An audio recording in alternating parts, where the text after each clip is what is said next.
Hello, everybody. Happy Monday. Oh boy.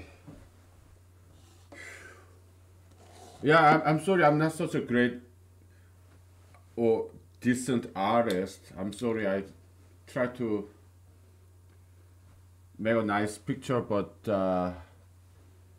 didn't quite turn out right. So we're gonna erase it. Okay. I mean, I guess this guy kind of looks fine, but this lady I draw, not very attractive. So, well,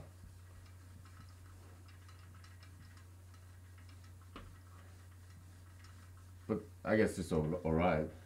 So, uh, let's do the appetizer, okay? Um, Before we get into main topic, the nitty gritty of humanology, okay? So, yeah, I see this a lot.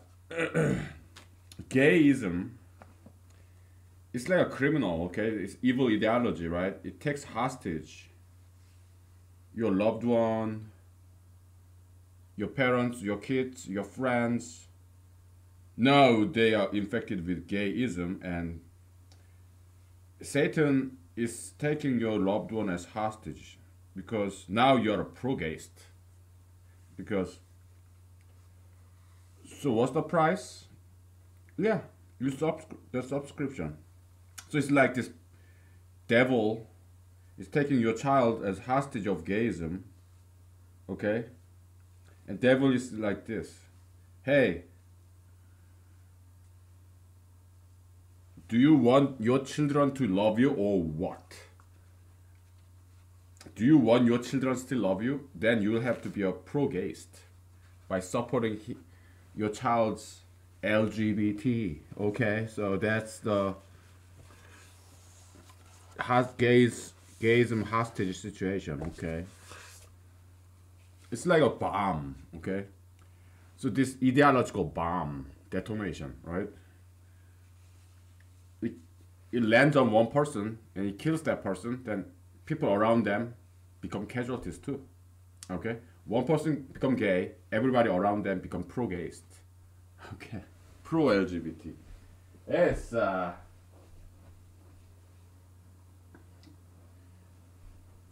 So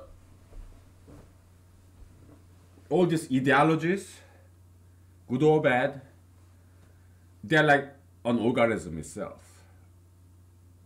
Okay, ideologies evolve just like an organism.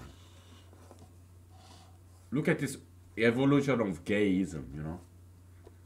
It changes its name multiple times, right? It used to be homosexuality, then sexual orientation, then I mean back in the day it used to be sodomy, but they rename itself just like the devil, right? It has many names.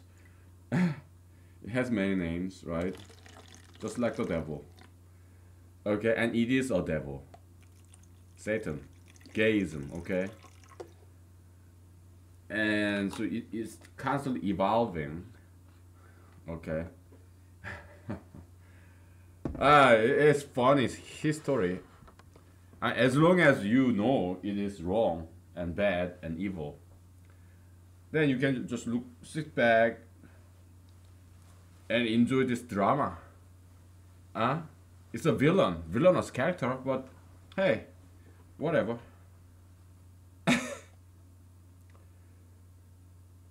One of my teachers in high school said, they said, if you cannot avoid it, enjoy it. You know, you may as well. If it's something you cannot change, well, you may as well just enjoy watching.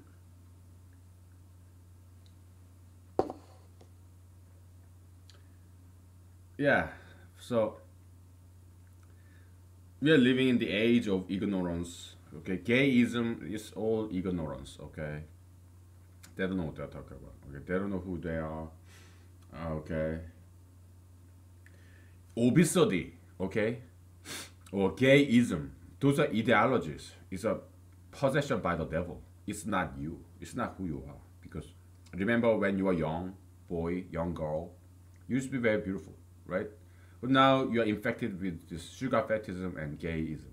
Okay, it corrupted you. It's like a disease that you contract later on in your life. Okay, it's not who you are. Okay, it's the devil, devil's identity. So devil is deceiving you, lying to you that, oh, you are born gay, you gay, you gay. That's who you are. That's the same tactics that in South Korea there's this shamanism. They call it mudang. Okay, it's Korean shamanism. Okay, so I saw this documentary where and mudangs they are all females. Okay, so this shaman, old lady, she was trying to get a brand new mudang, the Korean shamanist. Okay, so what did she say to this young lady? Yeah, you're born as mudang. You're chosen. You know, you're born. You cannot deny it. It is who you are. And sooner or later, this young clueless girl kind of got convinced, persuaded. Oh yeah, maybe I was born mudang. Maybe it's my destiny. Maybe I cannot escape it. Okay, I just accept it. Okay, same.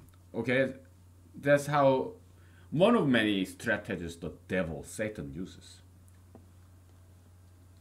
Like Lady Gaga's song, you listen to it again and again and again. And born this way, born this way, born this way, and sooner than later, you believe that. Okay. There's this saying in the secular world. Yeah, you listen to something many times, then you come to believe it. Okay, it's a brainwashing. All right, indoctrination. So that's what's going on. What's been going on with gayism? Okay. Uh, yeah. It's in a way sad. I don't think I can just enjoy because it's actually harming people, deceiving people, and there's nothing I can do about it. I mean, I'm running for president. That's the only thing I can do about it. But because 2020, that's a very special year. It's like vision, 2020 vision. You know, President Trump does not deserve that title. It's too much reward for him. I deserve that title. I do. Okay, that's why I'm running. Maybe you do too. Maybe you should be the president. Okay, instead of me. Yeah, sure. But President Trump or all the Democratic Party candidates, no way. No way. They don't deserve, they don't have that kind of vision, you know, 2020 vision. They don't have that. I do, and maybe some of you do too, okay? Then run. Yeah, run for president. I may vote for you, okay? By all means. Alright, so. Yeah, 2020 is a special year, and I had to run, okay? I believe I deserve the title. Vision, 2020 vision, okay? Vision 2020. So, I don't think President Trump deserved that title. No. Oh, come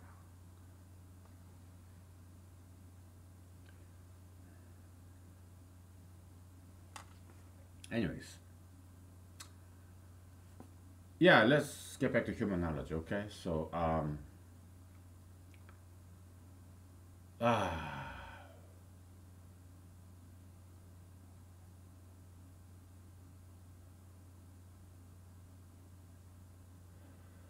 We were talking about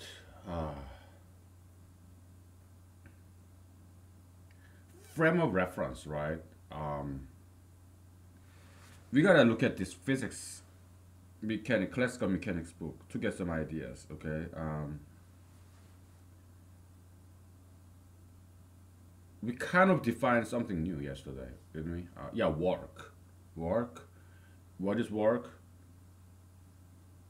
Force. We'll start by just writing it down, okay? Work is equal to force, inner product, and displacement, right? Okay.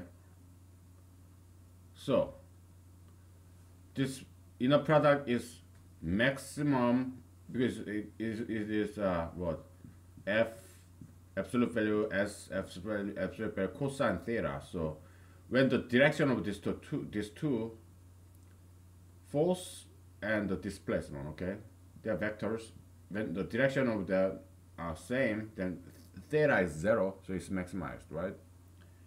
So yeah, when it's minimum, well, when it's opposite direction, okay. So in humanology, we use one-dimensional coordinate a lot, okay. One-dimensional coordinate when you have just one axis, right? So let's say, just review, okay. You don't mind me writing in red, do you? I like colors. I love colors. So you have uh,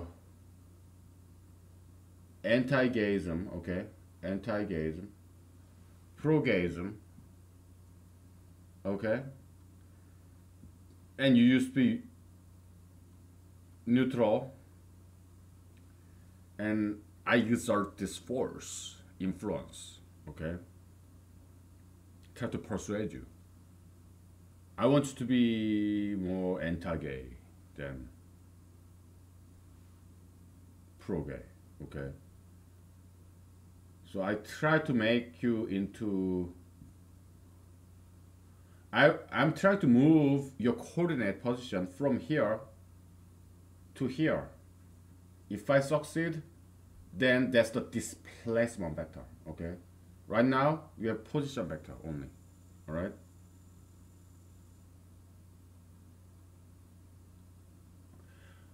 Maybe it's confusing here, huh? Okay, here.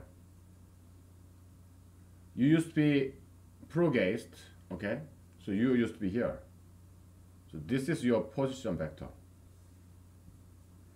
I want to change your position vector so that you are now here. You are slightly anti-gayist, okay? So if you happen to change, then your displacement vector is from here to here, okay? Why? Displacement vector is equal to position 2 minus position 1, okay? In here you have position 2 plus 1, right? Minus 1 is equal to plus 2, okay? We are in one-dimensional vector space. That's why scalar is interchangeable, right? Because one-dimensional vector is also scalar. Scalar is a one-dimensional vector, okay? So in one dimension, scalar is one-dimensional vector, okay? So, okay.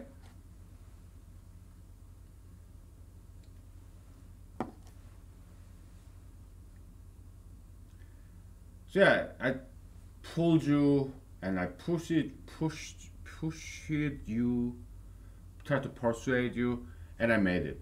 You did become slightly anti-gayist when you used to be slightly pro-gayist. Okay. So yay, congratulations, right? So it worked. It's corresponding to English and physics perfectly. Isn't it beautiful? That's the beauty of humanology, okay? We are doing correspondence between physics and the real world, I mean human world, so well. Okay? So it's like God sent, kind of. Maybe God planned all this. Who knows?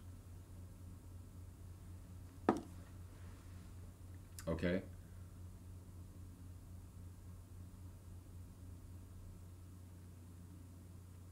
Yeah, but if you go to the other direction because you hate me or you get disgusted by my political activism, conservatism, then you may go to the other direction. And then now it's worse off because I ended up changing you to the direction that I don't want you to be in. You become a more strong, a lot much stronger pro-gayist, as a result of my effort to persuade you. Okay, so that happens all the time, right? Yeah.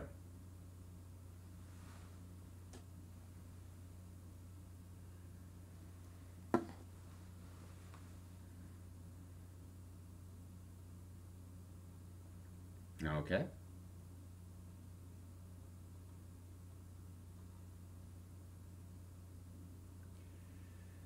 And I don't see too much value in thinking about this relativity of this all different coordinate system, at least not at this point, okay? Because maybe later, all right? But for now, um,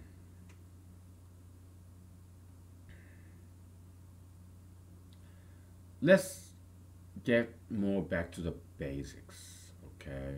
Like motion, constant speed, constant acceleration, that kind of stuff, okay? Because that's something we haven't quite explored in depth, okay? It's a very simple concept, constant speed, constant velocity, but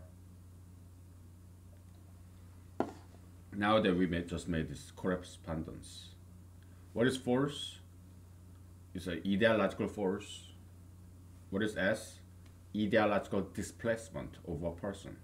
It's like target, you. Force, me. I'm trying to influence you, change you. I'm trying to change you. Okay? That's what all the politics and religion is about.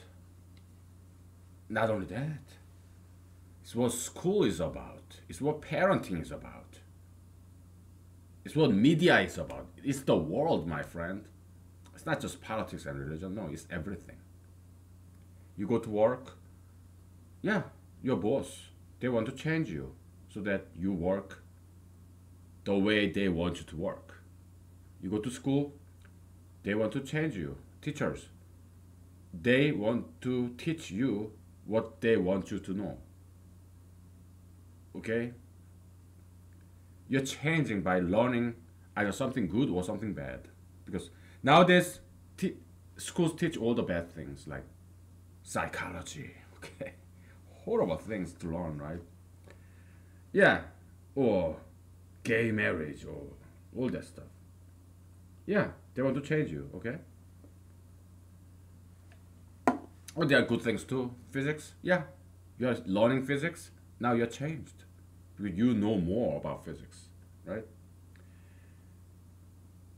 Singers, they want to change you too. Like the Beatles, Beethoven, Mozart, the Doors. They want to change you by how? By now your memory has changed because now you remember that song and you have this habit of keep on listening their music, purchasing their music. So there's some change in your life, right? You spend time with the Beatles song and now you purchase this album, so it's in your house. Yeah, there's this change around your life. You remember the song, the tune, melody, right? Yeah, you have changed somewhat, okay? You sing the song that Beatles wrote. Yeah, it's all about change, okay? So let's model that, okay? Like the Beatles, for example, you may hate the Beatles or you may love the Beatles. Like, for example, me, like Katy Perry, Lady Gaga, oh, I cannot stand their music, okay? Because they are the tool that Satan uses, okay? Vehicle of Satanism. That's Lady Gaga, Katy Perry, Anderson Cooper, Rachel Maddow, all these openly gay celebrities. They're Ellen DeGeneres, Rosie O'Donnell. Yeah, they are the prime vehicle of Satan. Okay, Satan of gayism. They're being used by Satan. Okay, they're victims themselves. I mean, it's not their fault per se because they didn't choose to be that way. Okay, God chose them to be that way, to be used by the devil. Okay, they're the elite of Satanism. Elite. They're the priests or in the temple of Satan. Okay, Ellen DeGeneres, Anderson Cooper, Rachel Murdoch, all these, Lady Gaga, Katy Perry, let's go, Ellen DeGeneres, this goes on and on and on. Okay, this gay celebrity, openly gay celebrities, yeah, they're the priests in the temple of Satan. That's what they are. Okay, did they choose to be so? No. Then who chose them to be top priests in Satanism? God. Okay, God created Satan. God made them that way. Okay, it's not like they have some gay gene. There's no such thing as gay gene. It's all unscientific, right? But God injected them with this satanic ideology of gayism. Okay, God chose to infect them with this metaphysical pathogen of gayism. Okay, so that's what happened. It wasn't their fault. Nobody want to get a disease. In a way, they are right. Yeah, it was not their choice. But they were not born that way. Okay, it's more environmental thing, experience. Okay, it's acquired. You know, nature versus nurture, right? Yeah, it's psychology concept, but yeah, it's an important question, and it's not just from psychology. It's from philosophy. It's nothing new. It's not the question the psychologists came up with. No, it's all had old history. Yeah, is it like British empiricism versus continental rationalism? Okay, yeah, it was an old question. So yeah, it's nobody's born gay. It's just environmental exposure to gayism, and then some weak people get infected by this virus, metaphysical pathogen, all right, of gayism. Okay, so it's not their fault, and it was not their choice either. Okay, yeah, we know. Okay, but so yeah, we want them to repent. Okay, that's all they need. Okay, we all make mistakes. We are all ignorant. Okay, all they need is just stopping gay. Okay, that's all I'm asking. Okay, then they'll be saved. Okay, even President Obama, yeah, he can repent and get saved. Okay, I hope he does. Okay, Justice Kennedy same way. We all make mistakes. Okay, we just need to be corrected. Okay, all right. So yeah, change. Okay, let's let's dig that. Let's dig on that. Okay. So yeah, you can imagine some people hate Elvis. Some people love Elvis. Some people hate. Now,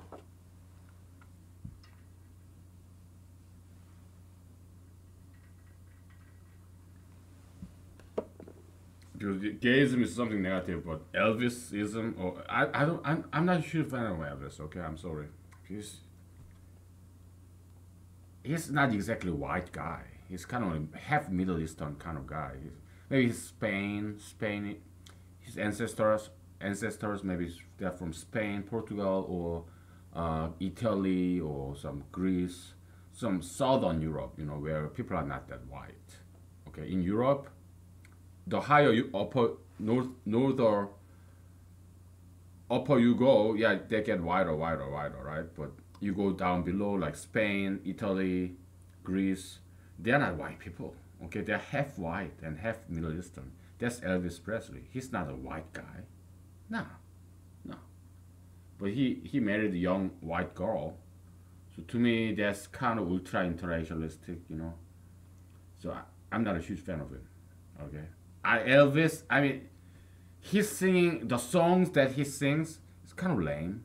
The Elvis songs, mostly they are very lame songs. Okay, I like one of or two of his songs are kind of decent, and then I don't like the way he sings either. Okay, I prefer the Beatles. The Beatles, like John Lennon. Paul McCartney is okay, but I love John Lennon singing because they're very masculine, you know. Ah, and like, they scream, you know. Oh, I'm a, I'm an insane fan of the Beatles. I love it, of the Beatles. Okay, so maybe some people hate it. So we don't want to talk about Elvis. Okay, I like his dance moves though. He's a very creative dancer. Okay, like, woo. I like his dance moves and his performance is very passionate. I give him that. Okay, but his singing, his songs, lame. Okay. So yeah, Beatles. Maybe some people hate the Beatles. Some people love the Beatles. I mean, come on, look at John Lennon. There was this guy who assassinated him. He was kind of Beatles fan, but he found out. Oh, John Lennon said, "Oh, I'm more famous than Jesus," you know. And this guy, assassin of John Lennon, I guess he was Christian, kind of lonely, kind of isolated. So yeah, oh, why did you have to talk shit about Jesus like that, man? And so he killed John. Okay.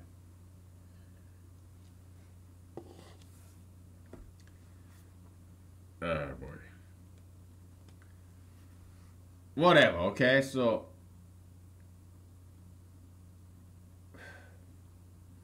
I talk shit about Jesus too. Okay, but at the same time, I love Jesus. Okay. To me, it's like between good friends, you joke about each other, right? Yeah, that's how I see it. Okay. I mean, if you have a very close friend, don't you call him sometimes asshole? Yeah. You sometimes call if there's a friend, my friend, I'm very close to him. I call him fucking motherfucker sometimes. Okay. We are very close friends. Okay. So yeah, Jesus. Yeah. Sometimes I should talk shit about him because I regard Jesus as my friend, very close friend. Okay.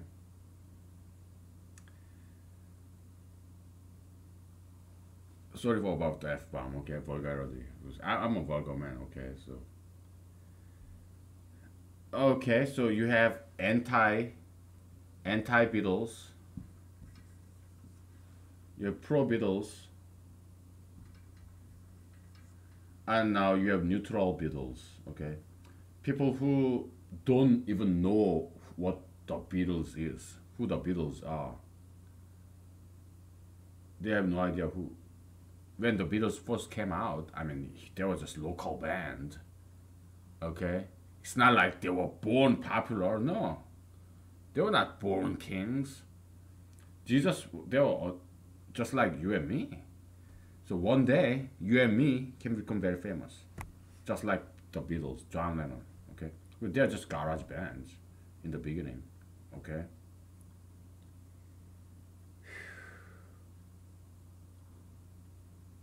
Any big time celebrities are like that. Okay, even the evil ones like Lady Gaga. Okay, yeah, they're satanic celebrities like Katy Perry, Lady Gaga. Yeah, ugly as fuck, devilish, satanic celebrities, right?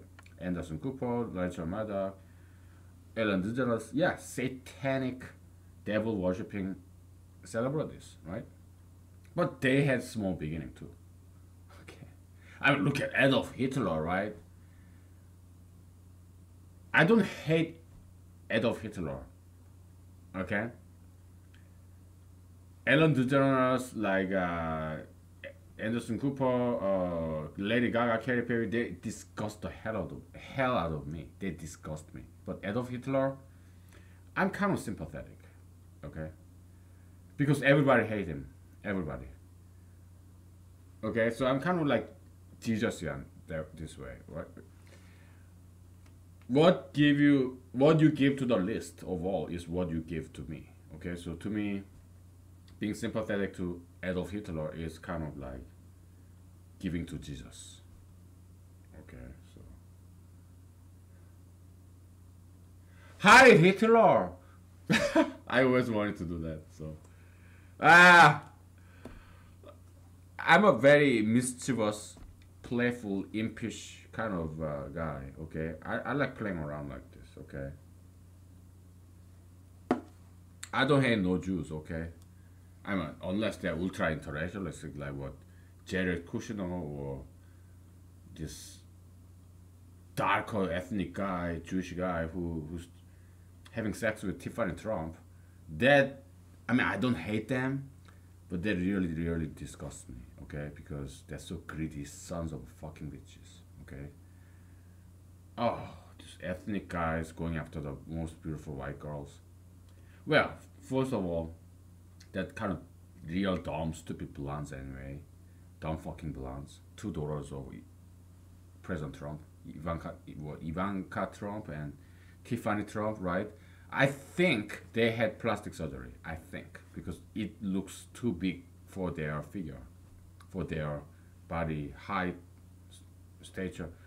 I think I suspect it's my suspicion. I don't know. I don't know if they have plastic surgery or not, but I think they did. Okay.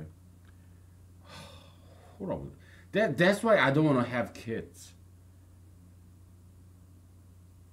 I cannot tolerate that kind of bullshit.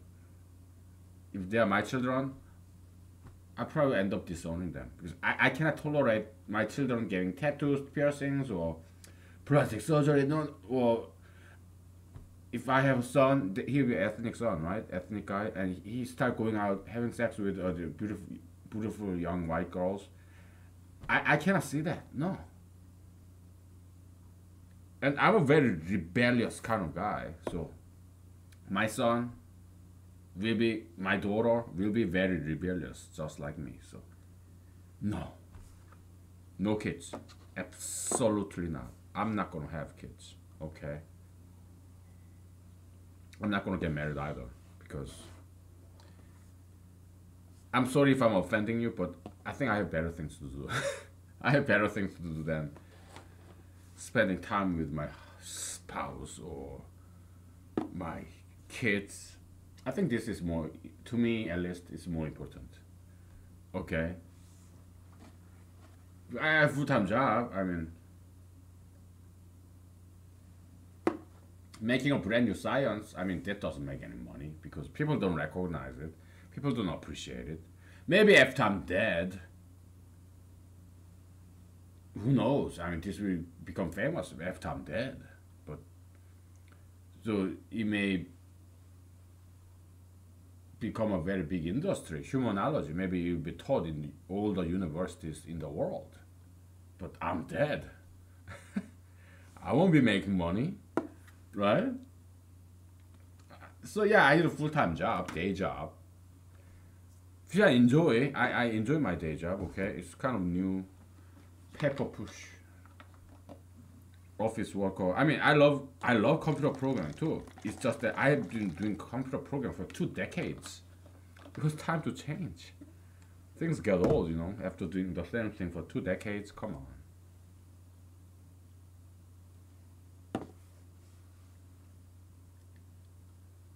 I think it's time to take a break. Okay, so let's take a break and we continue on this anti-Beatles, pro-Beatles. Okay.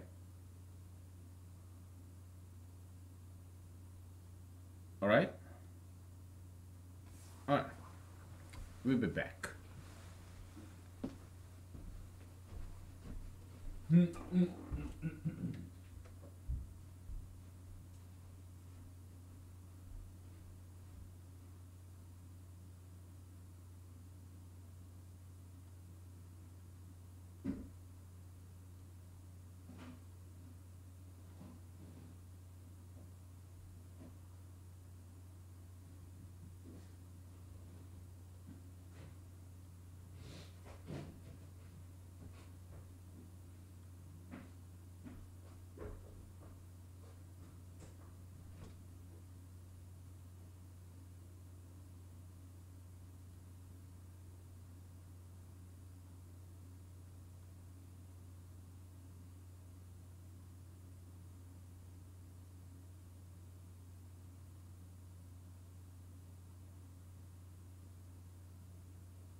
Okay, we're back, and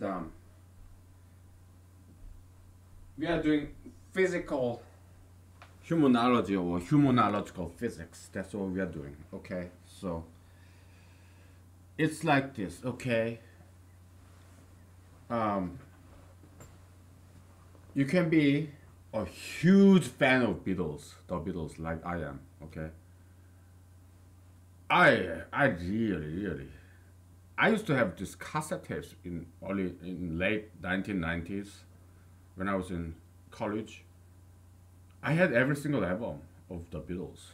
Okay, like Sgt. Pepper's Lonely Hearts Club or Help or some other Magical Mystery Tour or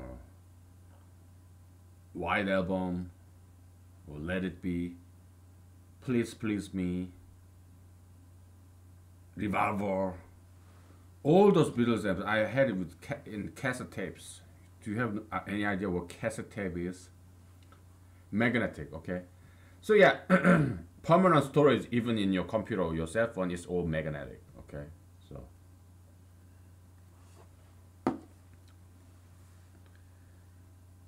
memory, that's electronic.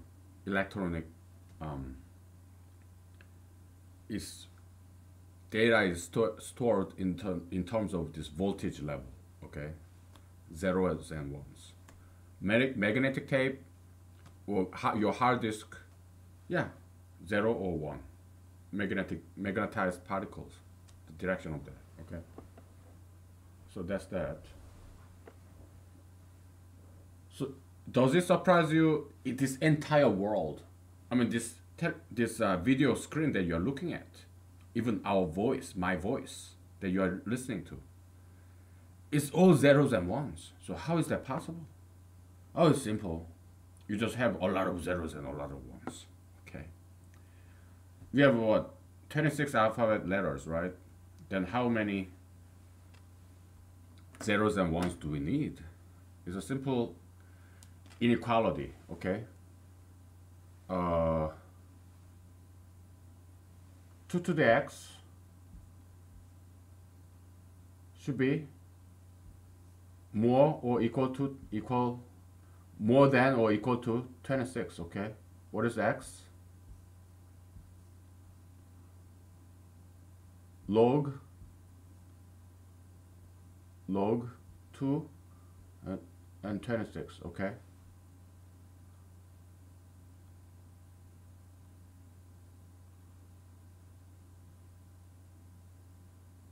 Now,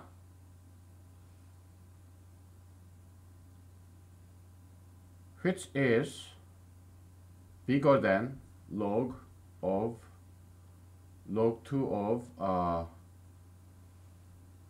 16, 32, which is log 2 of 2 to the 5, which is 5, okay?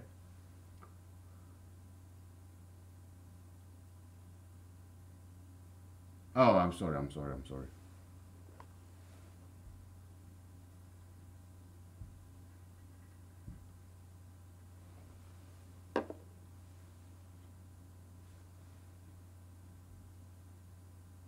16, 4, okay? X should be more than 4, so yeah, you need at least 5 zeros and ones, so 0, 0, 0, 0, 0, and next number 0, 0, 0, 0, 1. Let's assign this as A, okay, and B, blah blah blah blah blah. 0, 0, 0, 1, 0 is C, right? You go all the way up to 1, 1, 1, 1, 1, right? Then we have more than we need to represent alphabet to zeros and ones, okay? It's encoding, okay? So that's how everything is represented by zeros and ones, okay? It's just long zeros and ones, long. Everything in the universe can be represented with zeros and ones, true or false, black and white, okay? Isn't it surprising a little bit? There's a digitization of information. Okay. Okay. As opposed to analog. Analog. Okay. This world can be thought as kind of like continuous, right? But discrete is like step function, right? That's discrete instead of this continuous line. But physics tell us, okay, actually energy is quantized. What's the smallest unit of energy? Like something like photon or something like that. Some yeah, this you have this energy. It was kind of surprising at first. This quantized energy concept, where you have this atom and you have electrons orbit, right? An electron get more energy, we call it excited, okay? It go to the next level, but it's not a continuous, it's a sudden leap, sudden jump. It's a discrete level. So energy and also particle. Is particle like continuous? No, you have one atom, two atoms, one proton, two protons, one neutron, two neutrons. Yeah, it's very discrete level. It's more like a step function. Okay, from far above, from the distance, it looks continuous, but if you look at it in a microscope, yeah, it's kind of a step function. Okay, quantum. Okay.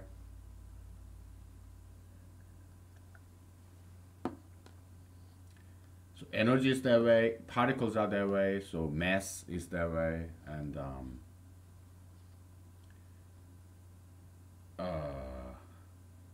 so theoretically, if you have the very accurate uh, weighing machine scale, it kind of looks like an irrational number, right? Right? Like how much do you weigh? 180.1253157. It kind of looks like an irrational number, but actually it's not. Okay, because mass is quantized. Okay, it's finite. All right. So temperature same way. Okay.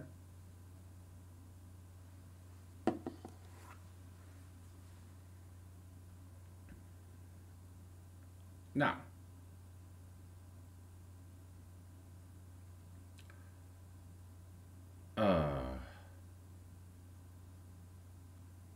yeah, you can love the Beatles a lot or just a little bit. You can hate the Beatles a lot or just a little bit. Okay, or you may be just perfectly neutral, even though you know about the Beatles, or maybe you don't know who the Beatles is because you are maybe too young. Maybe you are 30 years old child, or maybe you live in a country where it's kind of isolated culture, maybe North Korea or Amazonian jungle, or maybe you never heard of Beatles before. Okay, then yeah, then you're neutral because you don't know who the Beatles is. Okay, does this bother you? Kind of like look like wiper in the windshield. What bothers me is this bald spot. I don't want to show you my bald spot because I kind of feel naked. Because I don't like my bald spot. Who does?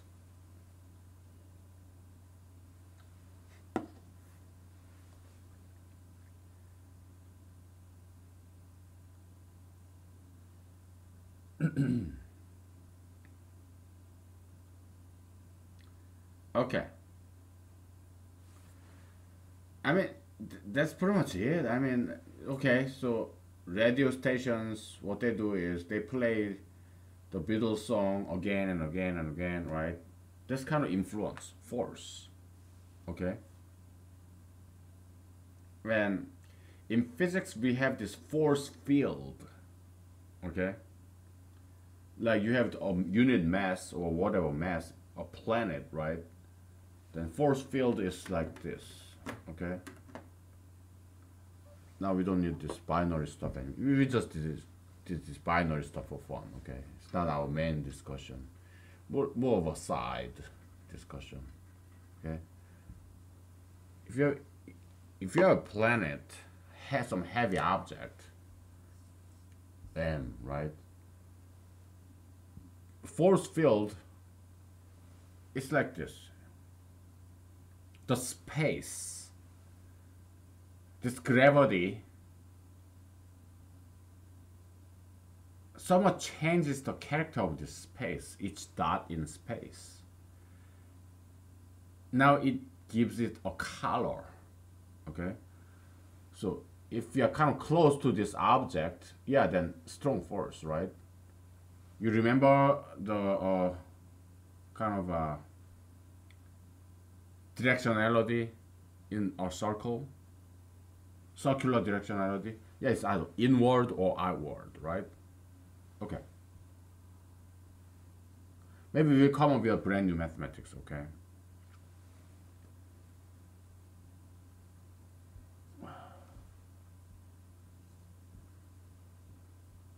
Okay?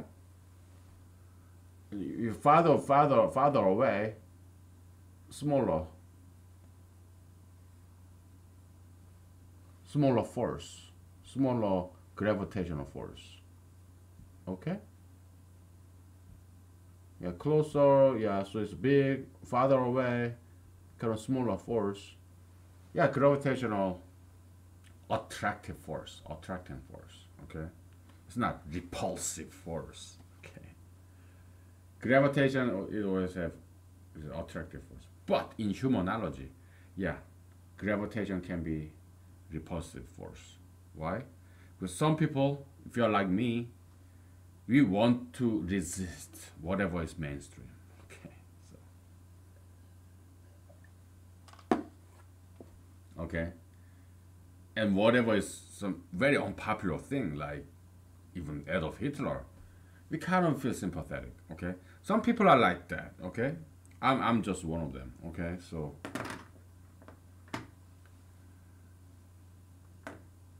kind of Jesusian, you know. We are rebels, you know. We love being minority. We want to side with minority and stuff. And okay, because when gayism was not that popular, I kind of was sympathetic to gayism. Okay, when I was living in California, all right, but. As gayism gained more and more popularity, I'm like, oh no. If it's something very majoritarian, then I don't want it. Okay.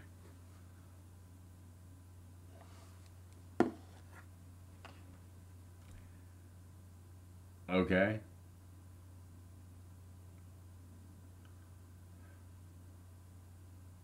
Of course, that's not the only reason I'm anti-gayist. There are other reasons too. Like what?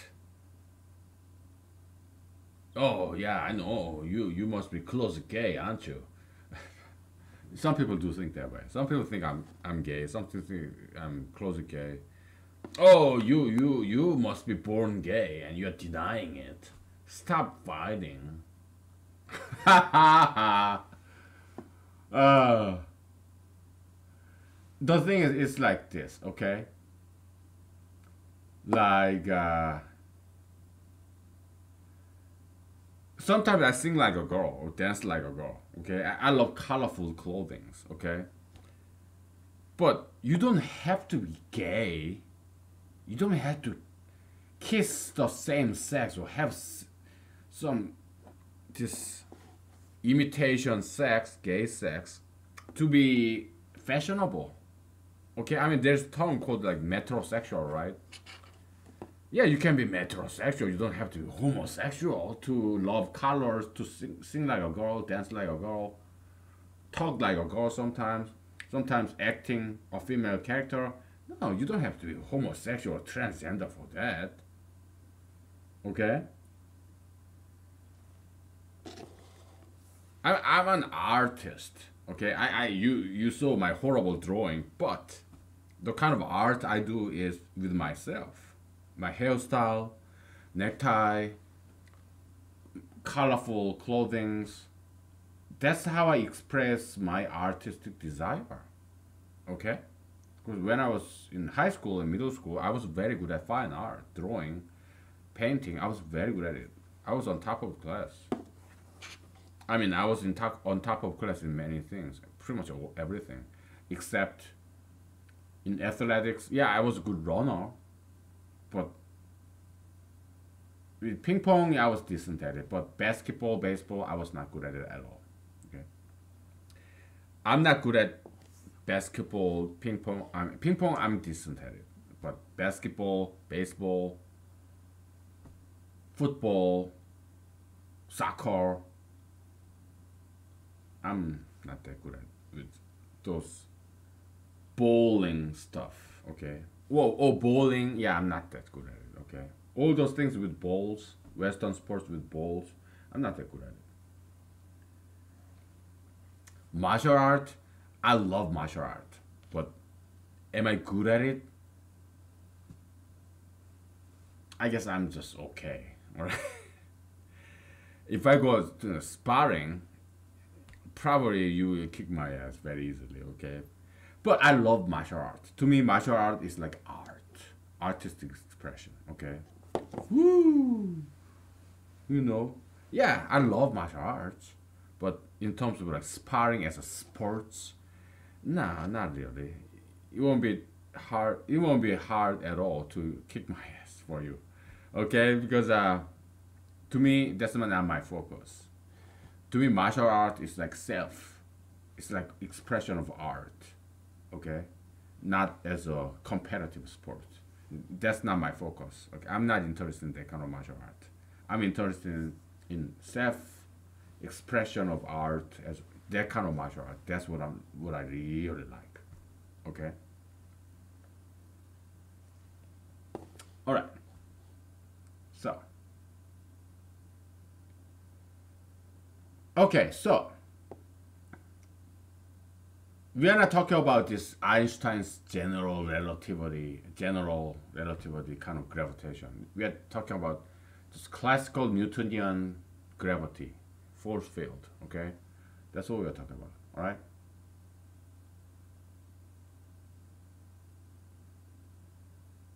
Okay.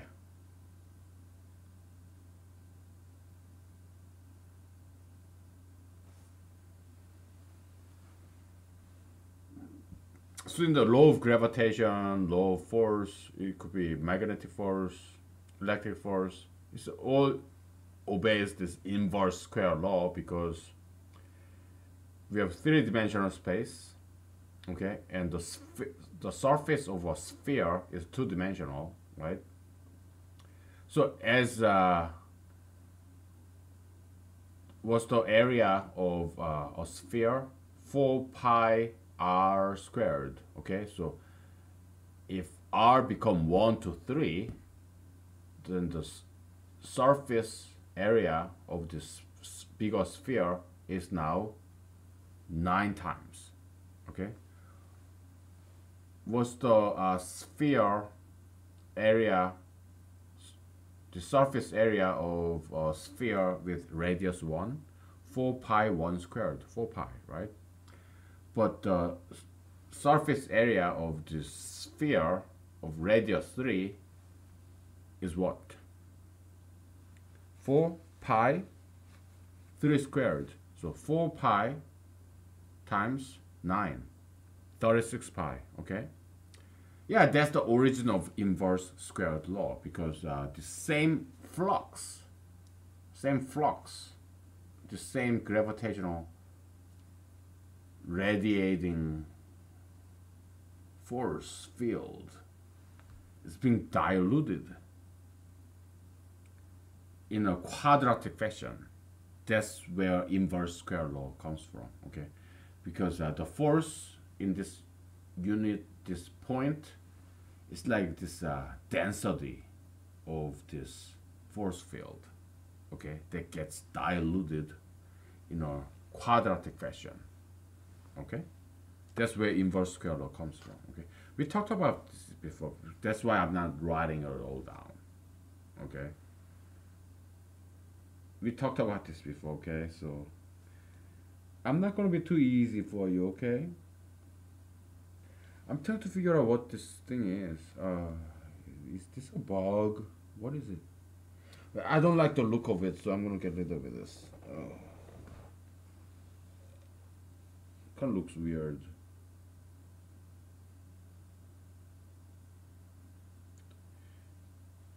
Doesn't look like it belongs there, so. I mean, it's long dead, of course.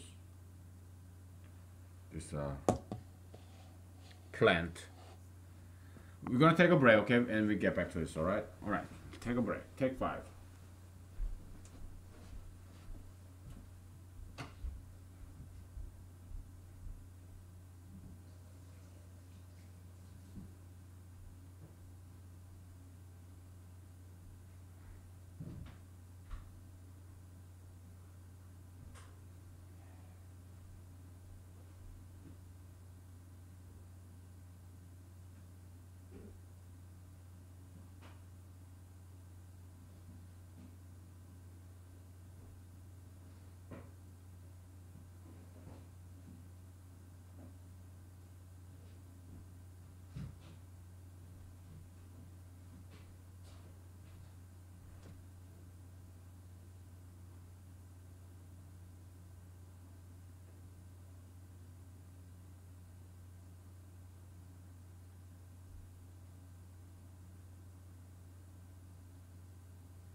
Okay, so we previously defined this work as an allegory, as an analogy, okay? It's ideological work, okay? You're trying to change somebody. That's all we do. I mean, it's Christians, Buddhists, Confucianists, politicians, they all do this. Yeah, they try to change people. It's just the way the world is. It's all about trying to change somebody else into your own kind. Look at gayists. Gayism is a religion.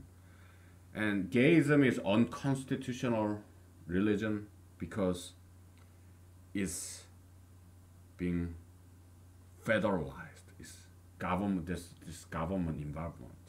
Supreme Court. Okay? So Supreme Court is committing this constitutional sin by forcing people to believe in gayism. Supreme Court Justice Kennedy, he cited this Mr. Bargamel. Mr. Bargamel, I think he's Canadian. I think he's a linguist or something. He's not a biologist, okay? But then he wrote this book, Exuberance of Homosexuality in Animal Nature, something like that. And Justice Kennedy cited that probably he's some gay clerk or something, liberal clerk at least, right? But yeah, we all understand because I mean, clerks, American court system, clerk, judicial clerk, they're like law school students during the summertime or brand new law school graduates. So I wrote a paper criticizing that because it's tail wagging the dog. Tail wagging the dog. Okay, so I mean this typically law students, they are like just fresh off college. Okay, I went to law school when I was like 30. What year did I go to law school? I think I was like 35. Okay, something like 35. So I joined the US Army when I was like 31. What did I do before I joined the Army? I was a computer programmer and did some acting, filmmaking in Los Angeles. I spent 7 years in undergrad alone. So before doing that acting and computer programming, I was in graduate school for 2 years. And before that, it took me 7 years to graduate college because my English was so bad, you know. I mean, I still have accent and some people have difficulty understanding what I'm saying. Why do I still have accent? Because I came to America when I was like 18. So by then, my tongue is kind of, you know. Anyway, yeah. Am I a late bloomer? I'm not sure if I'm gonna ever bloom. Maybe I'll die just like this, being nameless and not quite famous. I'm okay with that. I don't have to be famous, you know. Well, I'm happy doing this. So, you know, when I was a kid, I played with Lego. Okay, I made these Lego blocks. You know, Lego is so versatile back then. Nowadays, it's too specialized, so you cannot quite make a shit. Make some other shit with Lego. Okay, excuse my language. So, but back then, Lego was very generic. These building blocks, you can make all kinds of stuff. Okay. So yeah, I played by myself at home, just like Isaac had two sons, right? Jacob and Esau. Esau was more like athletic, right? Playing basketball, like homecoming queen kind of guy. That's Esau. Okay. Esau was more like hunter. Okay. Jacob was kind of like nerdy, geeky. He rather just play in his house. Okay, so Jacob spent more time with his mother. Esau, he went out. He was like masculine, you know, or hunting, you know, killing animal, and yeah, he did some cooking too. So that's not very masculine. But Esau went outside, killed these wild animals, and bring in meat, and so Isaac loved Esau. Esau was number one son. They were twins. They were twins, Jacob and Esau. Probably non-identical twins. Okay, so but Esau mostly spent time with his mother. So Jacob was more spent more time with his mother, and so Jacob was his mother's favorite. What's her name? I don't remember. Okay.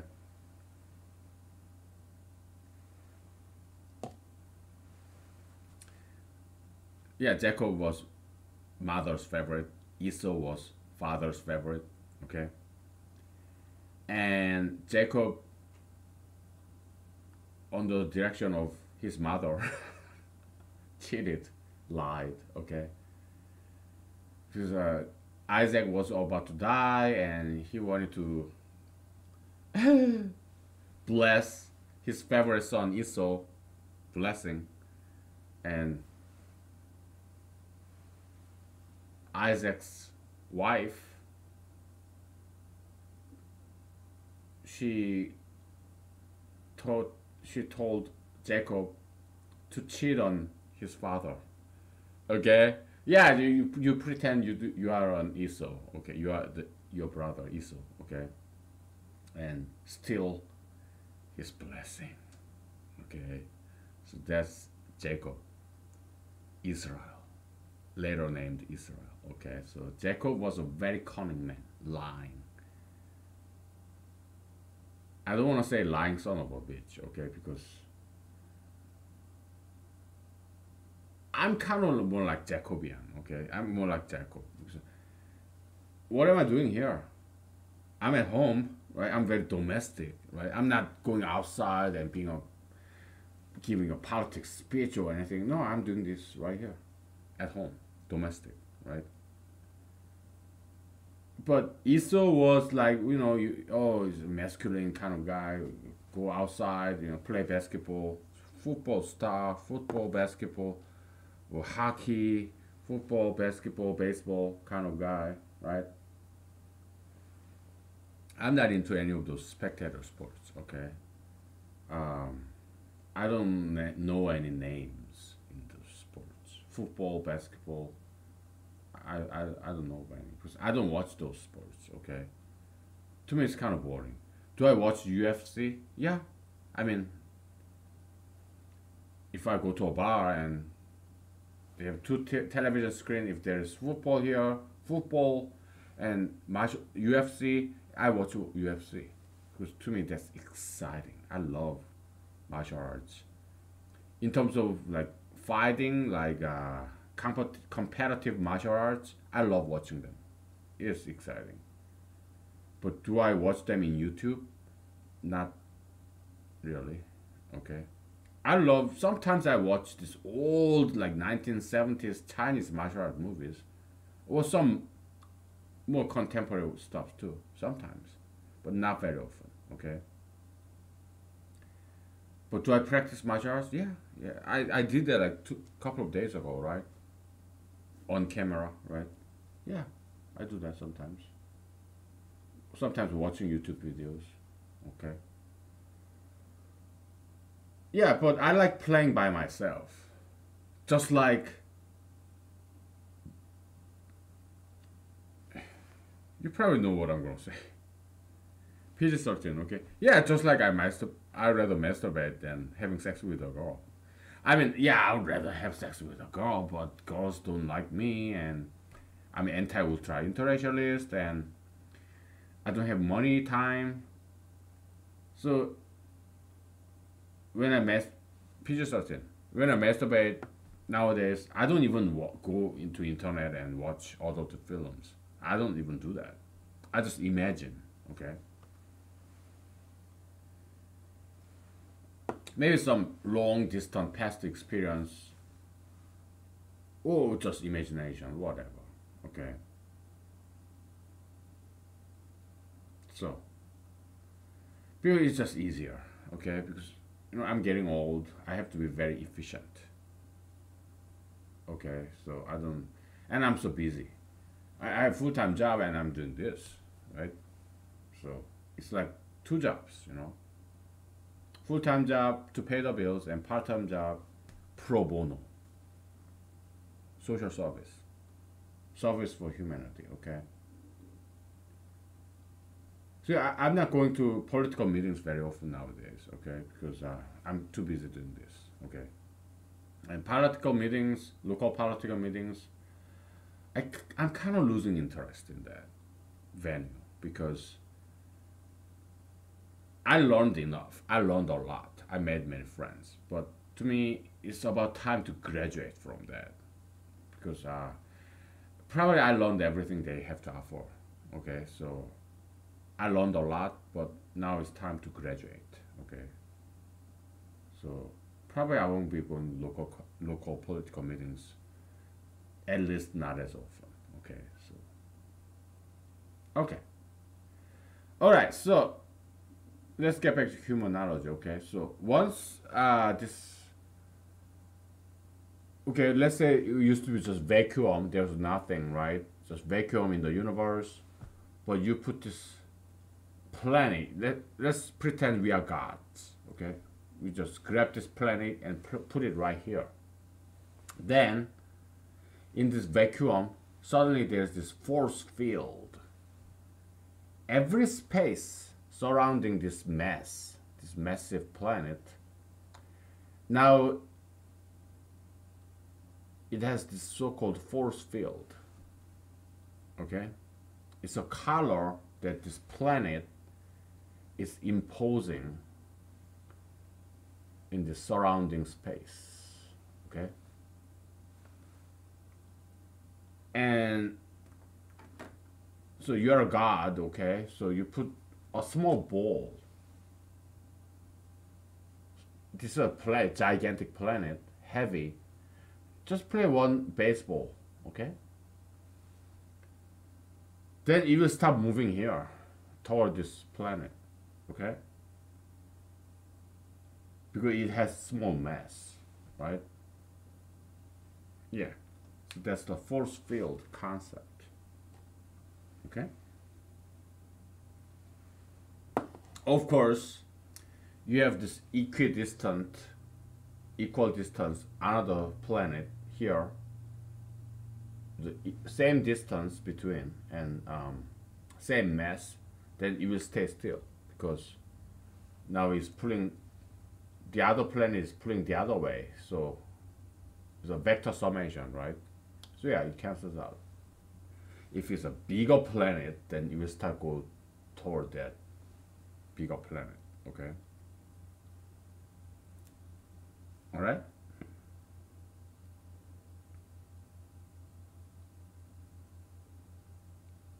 What's the application in humanology? Well, ideological battle, right? You have this anti-gayism, which is very small planet, and humongous ideology that is gayism, pro-gayism. Okay, this is a lot bigger in number. Okay, and influence. So yeah, most people get attracted to this bigger planet and this pro-gayism, right? 20 years ago, it was the other way. Anti-gayism used to be a bigger planet, ideological planet. Okay. During the President Bill Clinton era, President George W. Bush Jr. era, until then, yeah, anti-gayism was bigger. Okay. But since President Obama era, tide has turned, table has turned. Anti-gayism became a bigger planet. Okay. Let's mathematically model that dynamics, this time component, evolution, change in time, tide. What happened? How is that possible? It's because of this. We can talk about physical universe and also biological universe. Okay, we talked about this before, right? In physical universe, the only law that governs physical universe is law of entropy. Okay, But once there is biological organism, then it's more than law of entropy. Now you have law of anti-entropy. Okay?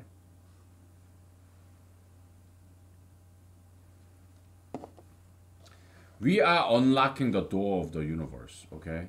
We are trying to discover something new about how human history works. Okay? It's a macro humanology. We are talking about society rather than individual. There's a micro humanology. Just like microeconomics and macroeconomics, you know. So, so what happened?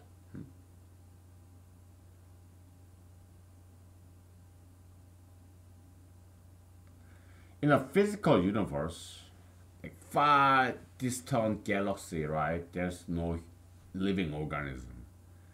Do you believe in UFO? I don't. I don't think there's any aliens or some Earth-like planet or some life form outside of planet Earth. I don't believe that. Okay. I think they're just wasting taxpayers' money looking for life form in life on Mars and aliens. I think it's just waste of money. I don't think there's any aliens or any life, any bacteria outside of Earth. I don't think so. Okay. Even if they exist, so what? What are I gonna do about it, huh? I think it's just childish, retarded imagination of the stupid physicists or astronomers. Some of them, it's waste of taxpayers' money. If they want to search for aliens, they should do it with their own money, not with taxpayers' money, because I think that's a waste of money. Okay. It doesn't have any practical significance. Okay. Aliens, come on. I'm a huge fan of X-Files. It's a good fiction, but you should not confuse fiction and science, fiction and reality, imagination and reality. Okay, you cannot allow scientists wasting taxpayers' money like that. Okay.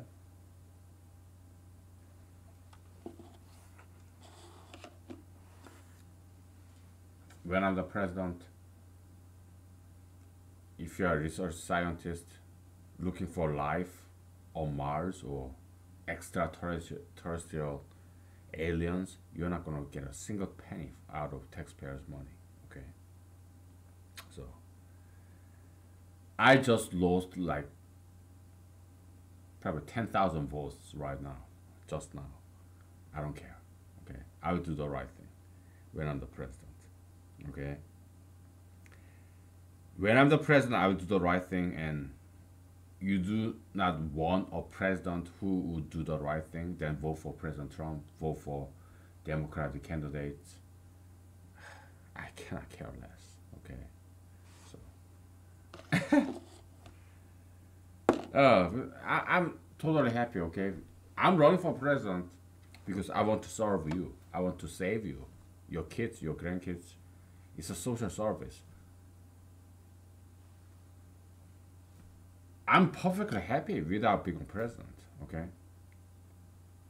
I'm running for president for you. Okay, it's a social service, right? Because I'm not going to be making any more money. Why?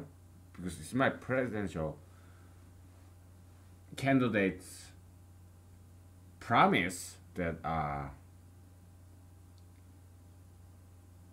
my salary level will be just average American salary level. Okay. Because I don't need more than that. All right. It's a campaign promise, right? I will set aside those money for some kind of welfare program, okay? Because half of me is very liberal, okay? Yeah, I want to help out the poor people. So they need some initial investment money, right? Yeah, it will come out of my salary, okay? Yeah, to create jobs, to educate them, yeah, it takes money, okay? We'll take a break and we'll get back to this, okay? All right, take 5. Okay.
Okay.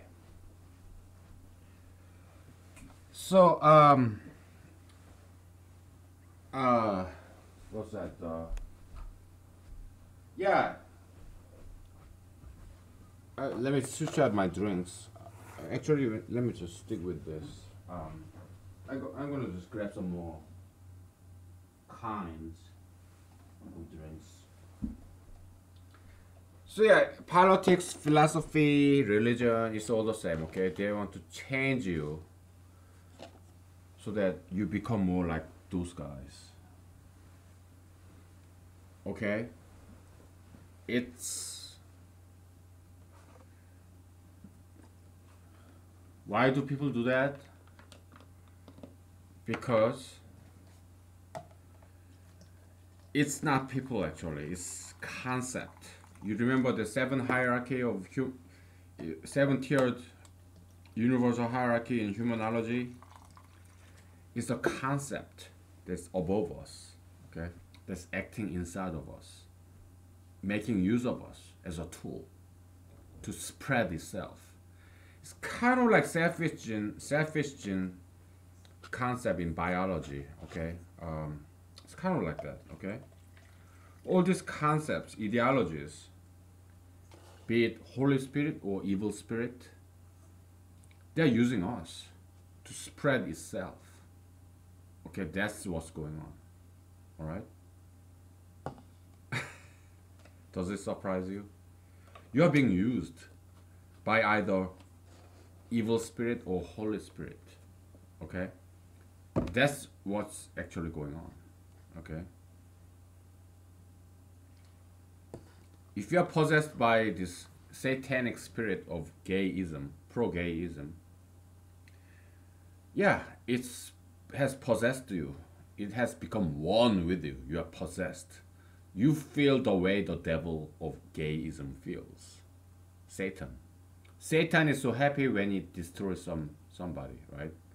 You are happy when somebody else declare, oh, I just realized I was born gay. It's all bullshit, right? But you are happy, Satan is happy because one more person became a gay. Okay? Yeah. Christians, they feel the same way. Exactly the same way. Christians are happy when Holy Spirit is happy, when this Christianism spirit is happy. Is Christianism 100% Holy Spirit? No. Maybe 90% good, 10% bad. Okay? Because there's some bad stuff in Christianity too. Okay? How about humanology? Is it 100% clean and holy?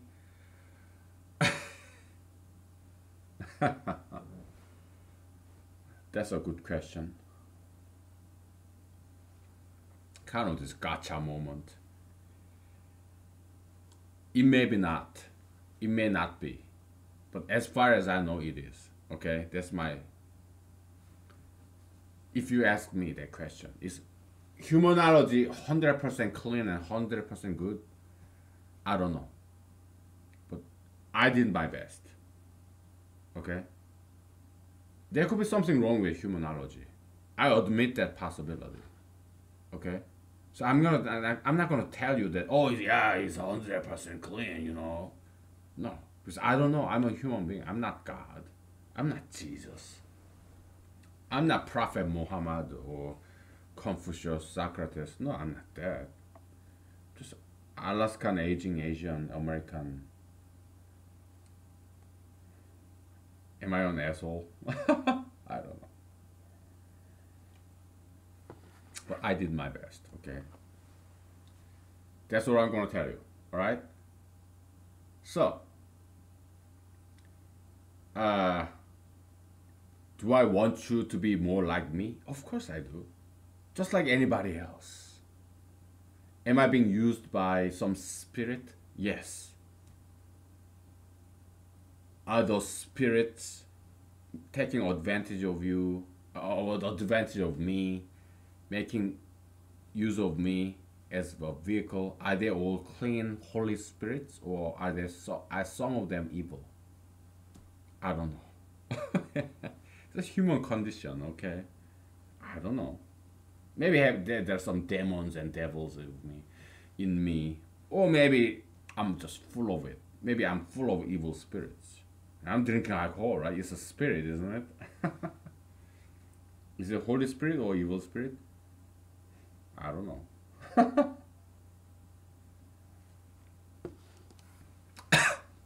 I think it's good. I don't know. Okay? So I may be full of it, okay? Maybe you shouldn't be watching this. Maybe I'm spreading all the evil, unclean spirit. Who knows? I don't know. I cannot judge myself, right? You be the judge, okay? And who am I to say I'm right and you are wrong? I could be wrong. At least I admit that possibility. I do. Because I'm a human being. I'm not God. So yeah, you be the judge, okay?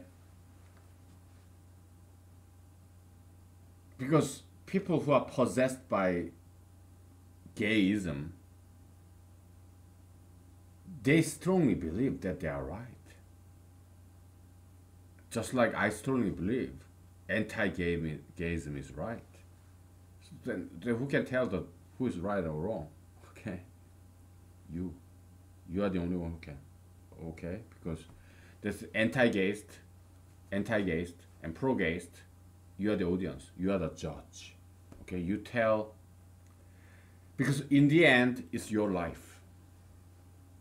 Okay, what ideology you accept or reject,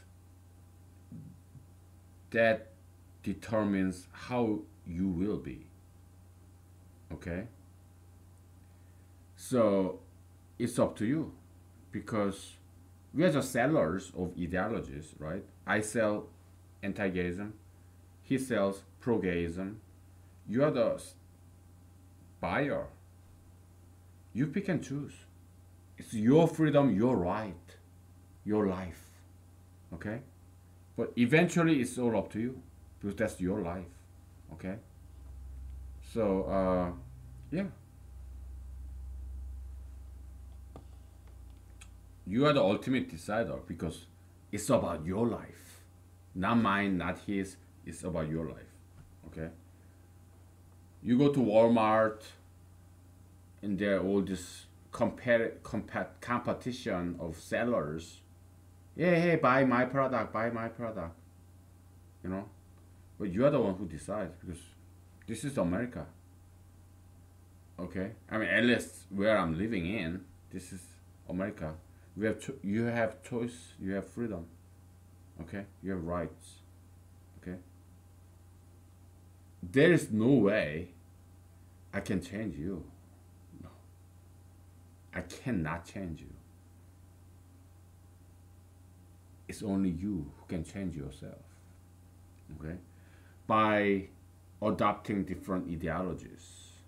Okay, so my question to you is, are you gonna go along with the majority only because it is majoritarian view? Then know this. In Germany, in 1940s, 1930s, majoritarian Germans picked and chose Adolf Hitler. It was majoritarian view in Germany in 1930s, 1920s. Okay? It was majoritarian, and it had later on people realized it was wrong choice. Okay, so being a majoritarian view, being a majority, it does not always mean it's the right thing to do. Time and again, history proved that. Okay. Just look back into history. Majoritarian view could be wrong. Mainstream could be wrong. Okay. I mean, minoritarian view could be wrong too. History have proof of that. Okay. Yeah. Minoritarian view can be wrong too. Okay. So being a majority or minority, it doesn't always mean it's right or wrong. Because minority could be wrong, could be right. Majority could be wrong, could be right too. Okay? So, only time can tell. Okay? So, it's kind of, we are looking at the result, right? Who wins in the end? Okay? Who collapses? Yeah, it's all about the result, okay? So, only time can tell, okay? So, in the meanwhile, let's just enjoy, okay? So, oh boy.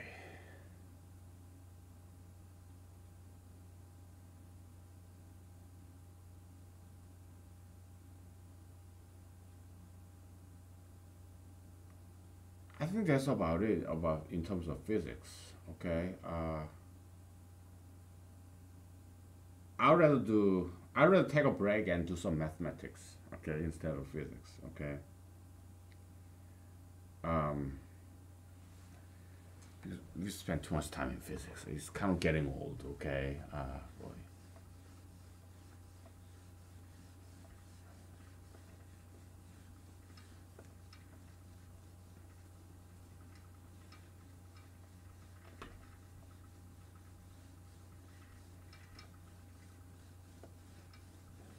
Or we can do talk about something totally different. But we're gonna take a break anyway. Okay, because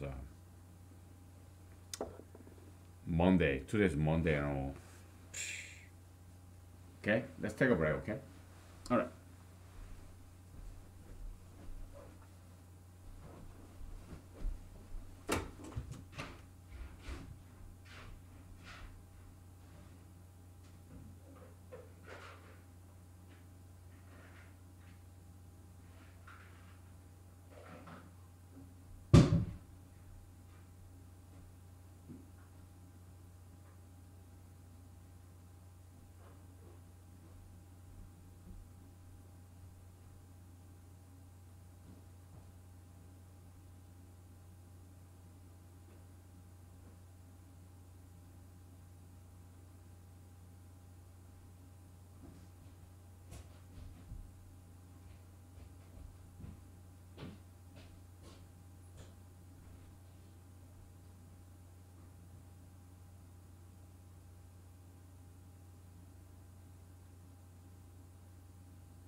Okay, we're back. And we have more than 1 hour left, so I have no idea what to do with this all this time, man. Oh, and my left sound kind of sounds hollow, but oh, whew. What do we do?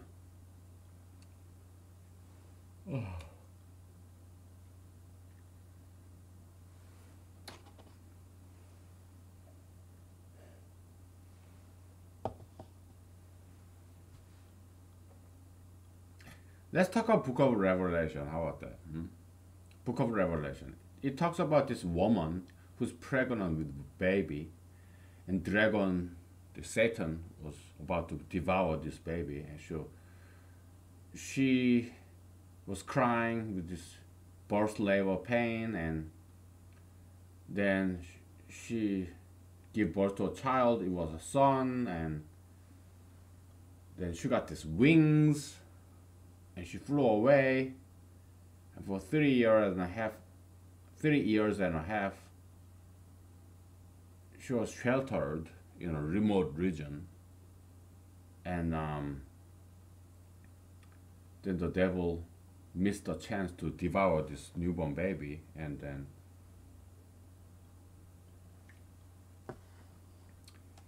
he turned his face around, and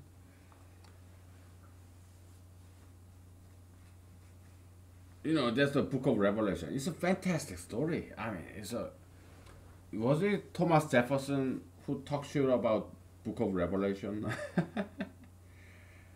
Oh, somebody's like Thomas Jefferson, I think. He created this. He rewrote the Bible, Jefferson Bible, whatever. Oh yeah, Book of Revelation is garbage. We are like theists, rational God, rational Bible. We're gonna get rid of all this junk Bible. We create a new Bible, whatever. I like Book of Revelation. Okay, yeah, I mean it's kind of sellout kind of thing. It's kind of like terroristic idea. They are cursing the world. Oh, you guys are having fun. Me, Saint John, I'm not having fun. So I'm angry at you. I'm jealous. So you all die. Jesus, please come, save us, solve all our problems. Very lazy ass terrorist attitude. We have some objections to Book of Revelation, but at the same time, we appreciate the Book of Revelation because it's a great story. Okay, it inspired many movies, novels. This dystopic version, dystopic vision of the world, future world. Uh, who's that guy? Terminator 2.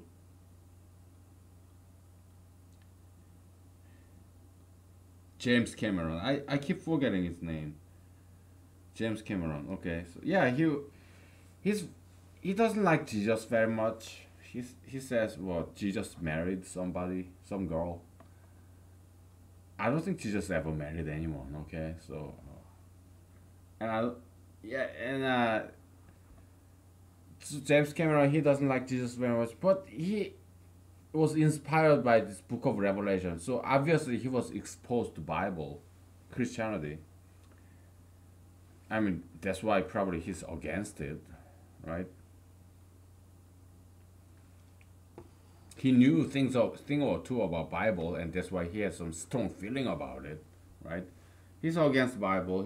But at the same time, he was very influenced by the Bible, especially the Book of Revelation and his Aliens 2 movie, Terminator 2 movie. Yeah, it's heroine, this female hero.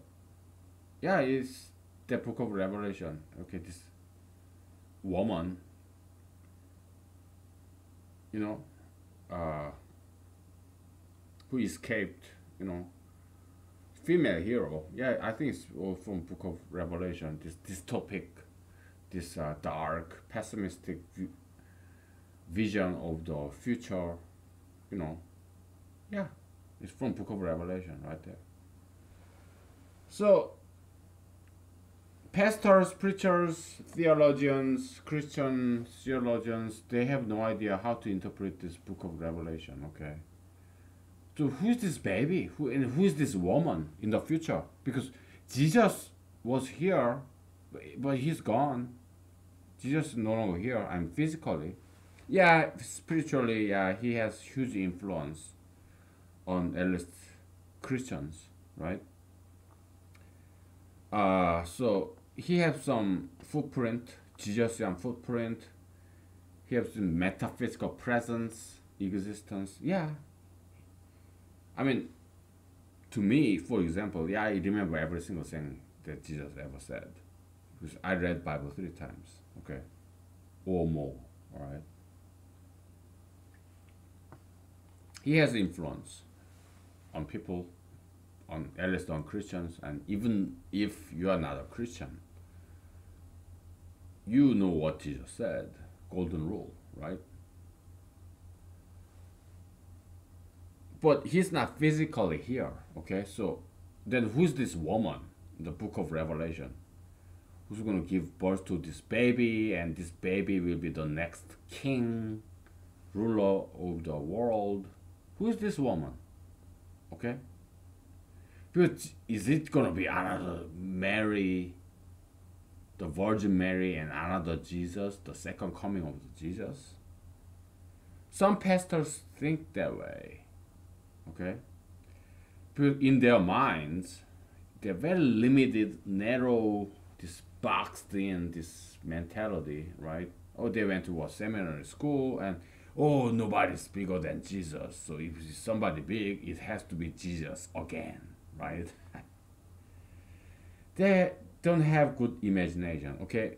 All these pastors, preachers, they may be nice people, but they are not us. They are not humanologists. They are very limited, okay? Small guys. They are not like us. We are making history here, okay? We are creative individuals. We can think outside the box. It's not just we can think outside the box. We want to think outside the box. That's what we aspire to, okay? Oh, all these preachers, pastors, they went to seminary school. They are like manufactured product, robot, parakeet. They just repeat what they learned in school. Just like any other elites, right? Very low quality individuals in terms of intellectuality. In terms of intellectuality, very low quality, okay? They're good learners, good teachers, good keepers of knowledge, like librarians, okay? But they are not very creative individuals, okay? They are not capable of creating a brand new knowledge or discovering brand new knowledge. That's us, okay? Humanologists, right?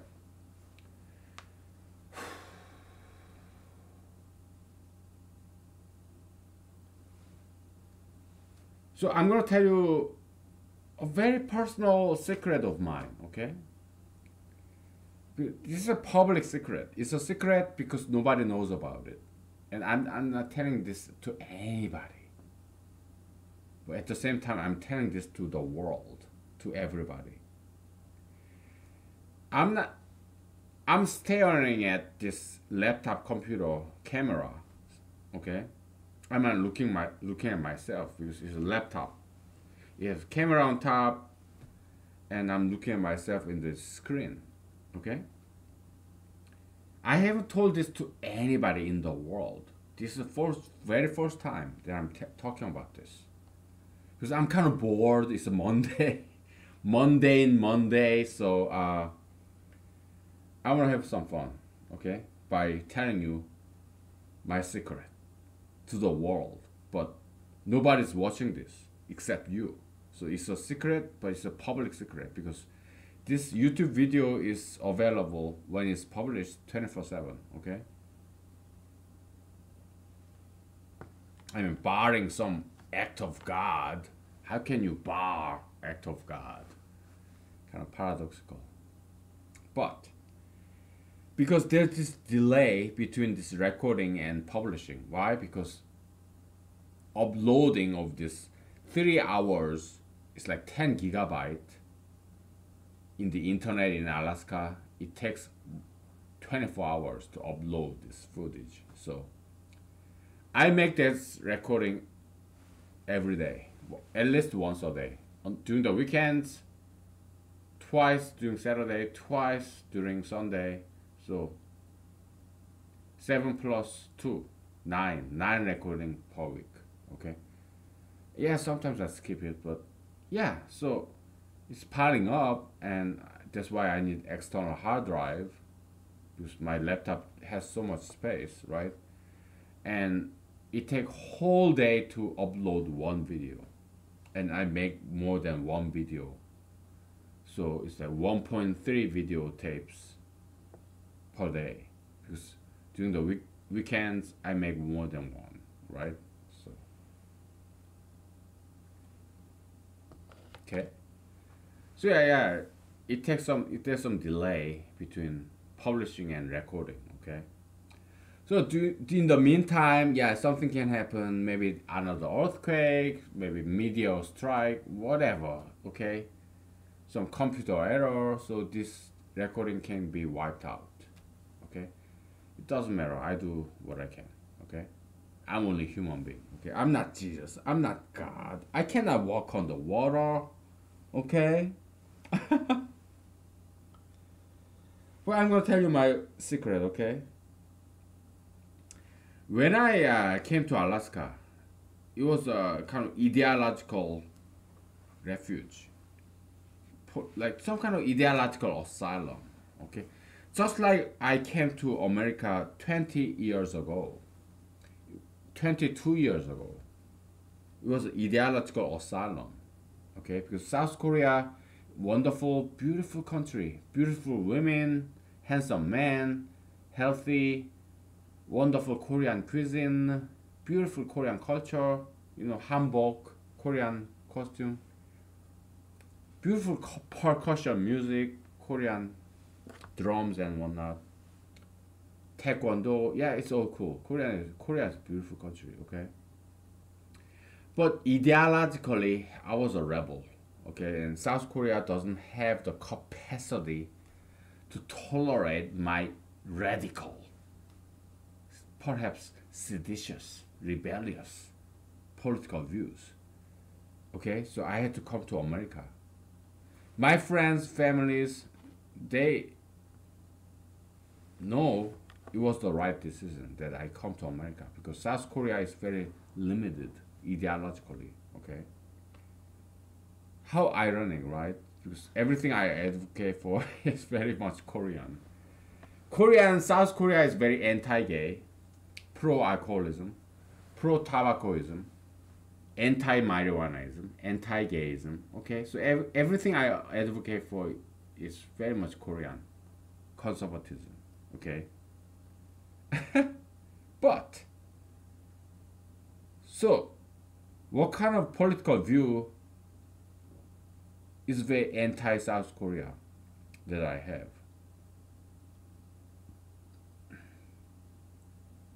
I'm wondering, if I go to South Korea right now, would I be rejected?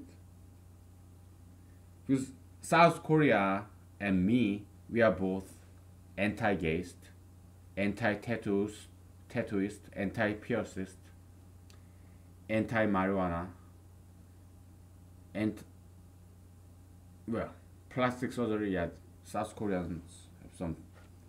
South Korea girls have some problem with plastic surgery. So, but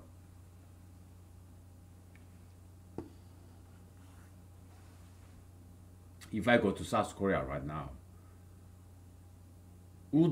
what would average South Koreans disagree with me? Because South Koreans and me, South Korean American, South Koreans and me, South Koreans and South Korean American, me, What would me and every South Korean guy disagree with?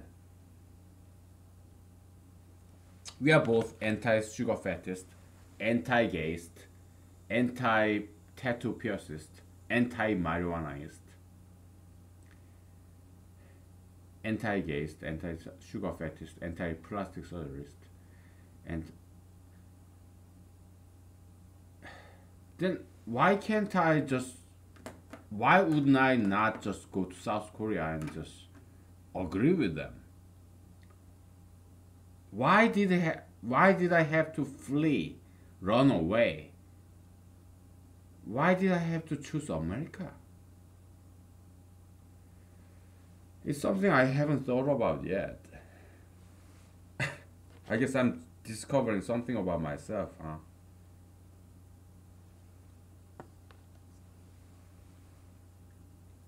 Well, first of all, I love different races. If you go to South Korea, it's all South Koreans, all Asians. I love, I love the diversity of race, like Hispanics, Arabs, whites, blacks, Indians, Asians, Native Americans. Yeah, I love the diversity of race. So that's one. And I like wide space, okay? That's why I came to Alaska out of all places. Because I don't have to mow my lawn, okay? I'm living in a half acre lot, 3 bedroom house. I live by myself. In South Korea or lower 48, 49, Hawaii is just like any other lower 48, okay? So it's lower 49, okay? Hawaii is very liberal, you know.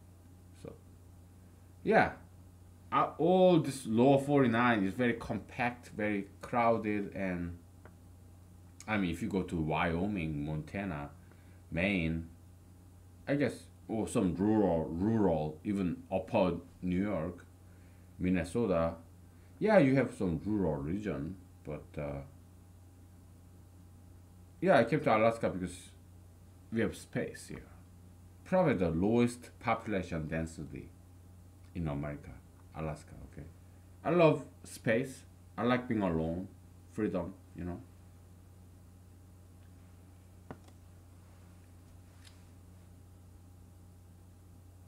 We're gonna take a break, okay? So I gotta take a leak, okay? Yeah. We take a break. We get back to this, okay? All right.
Okay, I'm cooking my dinner.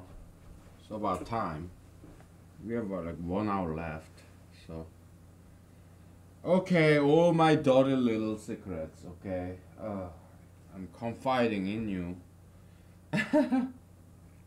You could be my bitter enemy, right? Because I have some enemies. Okay, there are some people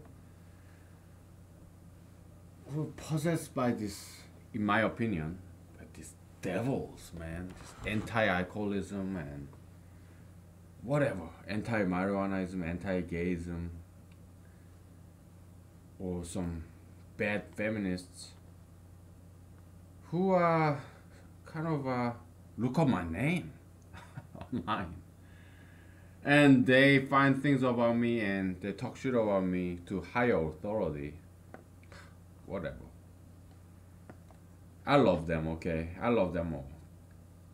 They think of me as their enemies, but I don't think of them as my enemies. I think of them as victims of Satan. Okay, they're fucking possessed. They don't know what the fuck they're doing. I feel sorry. Okay. You may be that person. You may know me. Okay? I hope you repent. I hope God exorcises you. God exorcises you. Because if you hate me, I cannot possibly exorcise you. Right? I hope God exorcises you. Okay? So, you're a victim of Satan. It's not you. No, it's the devil possessing you. So, well, whatever. I do what I can. Okay. All I can do is pray for you, and I pray. I do pray for you. Okay. If you are my bitter enemy. Okay. Because I have some. Okay. I have some people who really, really hate me because whatever. I just feel sorry for them. Okay, I don't hate them. No, I have no enemies. Okay, I don't hate anybody. Okay, so the reason I came to America maybe for a change. Okay, change of pace, bigger world, to do a bigger and better things. But I'm not making it quite. Am I making a bigger and better things? Well, humanology, yeah, it's cool, but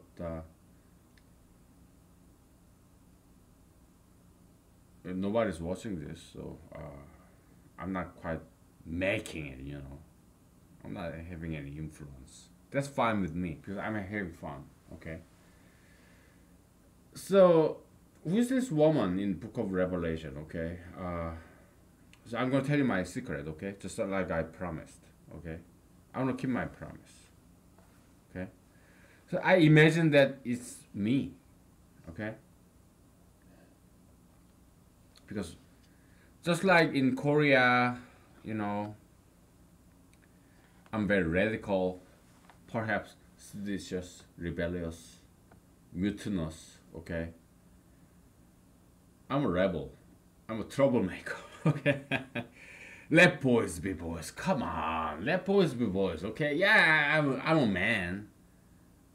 I'm a boy. Okay. You can call me retarded, but I have this child innocence of boyhood. Okay. I never want to grow up. I shave my beard and do my hair.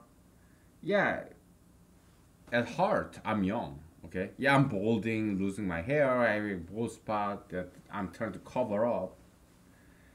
But I like thinking like a child, just like Jesus said. Okay.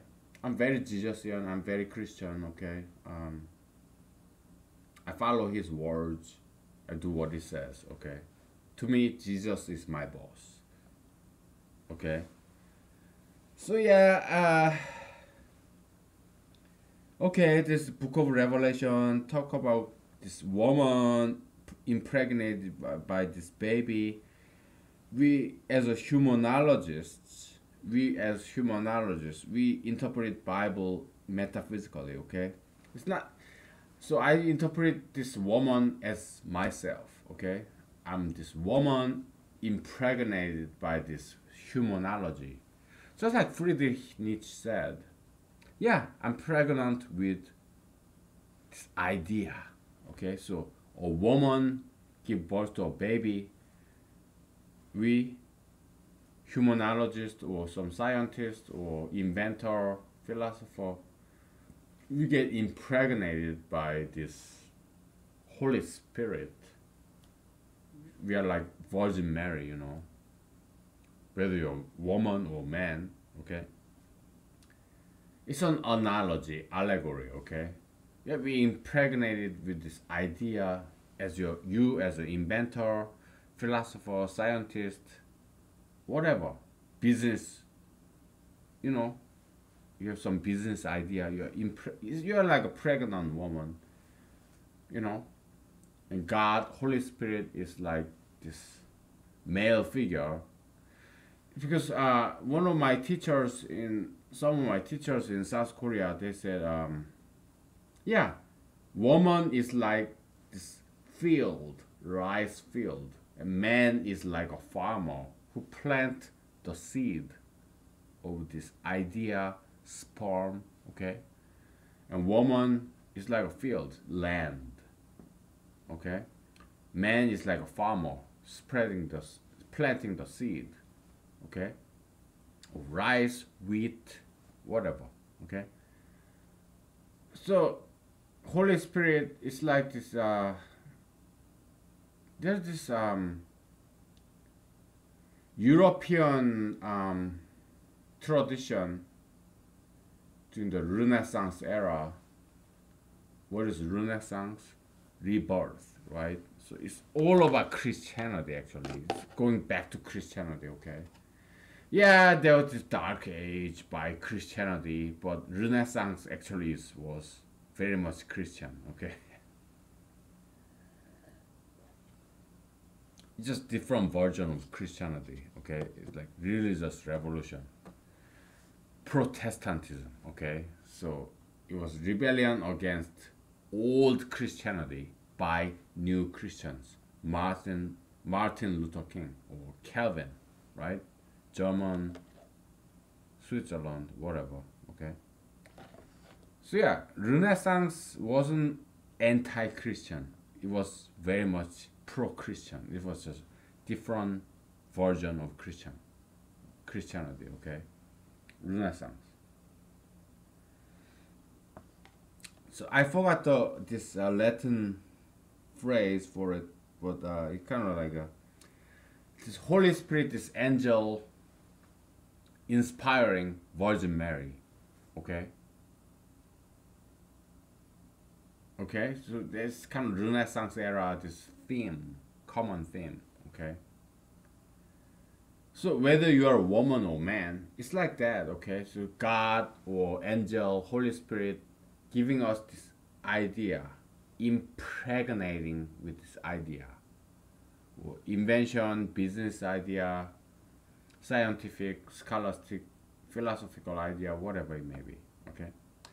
We are harboring it, we are being impregnated, so we have this pregnation period, and then we give birth to a product, okay? It could be a brand new business, brand new goods and services, brand new theory in philosophy, physics, chemistry, biology, whatever, okay? So that's how I envisioned myself to be, okay? So I'm impregnated with idea of humanology. So, and lower 48, I was in the Midwest, I was in law school. I'm running away because stupid fucking Supreme Court just declared gay marriage is legal, and I had to run away to Alaska. Alaska is kind of mixed, okay? It's not exactly conservative, okay? It's a half and half, okay? And that's who I am now, because I'm influenced by Alaskan kind of centrist politics, okay? So yeah, I had to run away from Law 49 to Alaska, just like I ran away from Korea to America, because I'm a rebel. Okay, minority, ideological minority. Okay, so maybe also in the book of Daniel or some book of Ezekiel, some Old Testament big prophet books, they talk about this stone that's kind of gravitating, floating in the air above the ground. It's not made by people, but it's gonna destroy this idol, and the kingdom of this stone will last forever. I envision myself to be just that, or humanology to be that. Okay, so Book of Revelation, I interpreted such that kind of self-serving interpretation. Okay, we Christians, we do this all the time. It's not just me. Okay, we envision ourselves to be the David fighting against Goliath. We do this all the time. It's Christian tradition. Okay, it's not just me. No, it's long established self-projecting interpretation of the Bible. Christians do this all the time. We imagine ourselves to be Jacob, Solomon, David, Abraham, even, or even Jesus. Okay, we envision ourselves. We project ourselves to. It's more like, it's not projection. It's more injection. Okay, Bible is a scripture. It could be like screenplay, script, movie script. Okay, we pretend we are playing this character of Jesus, Abraham, Jacob, David, Solomon. We do this all the time as Christian. Okay, so yeah, I just did that.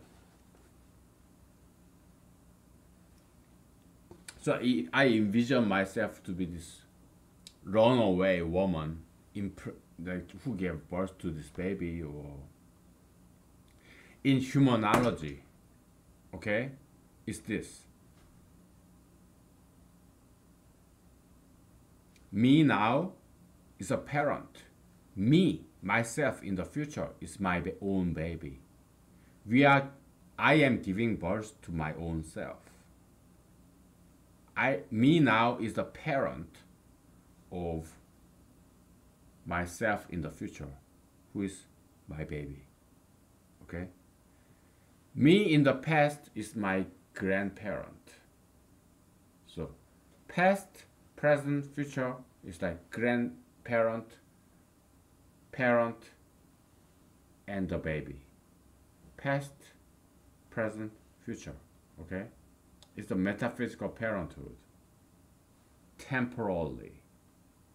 Okay? Spatial metaphysical parenthood is like my friends, my teachers, my pastors, my physical parents, biological parents, my bosses, my friends, they're all my parents. Okay? Spatial metaphysical parenthood. Okay? So.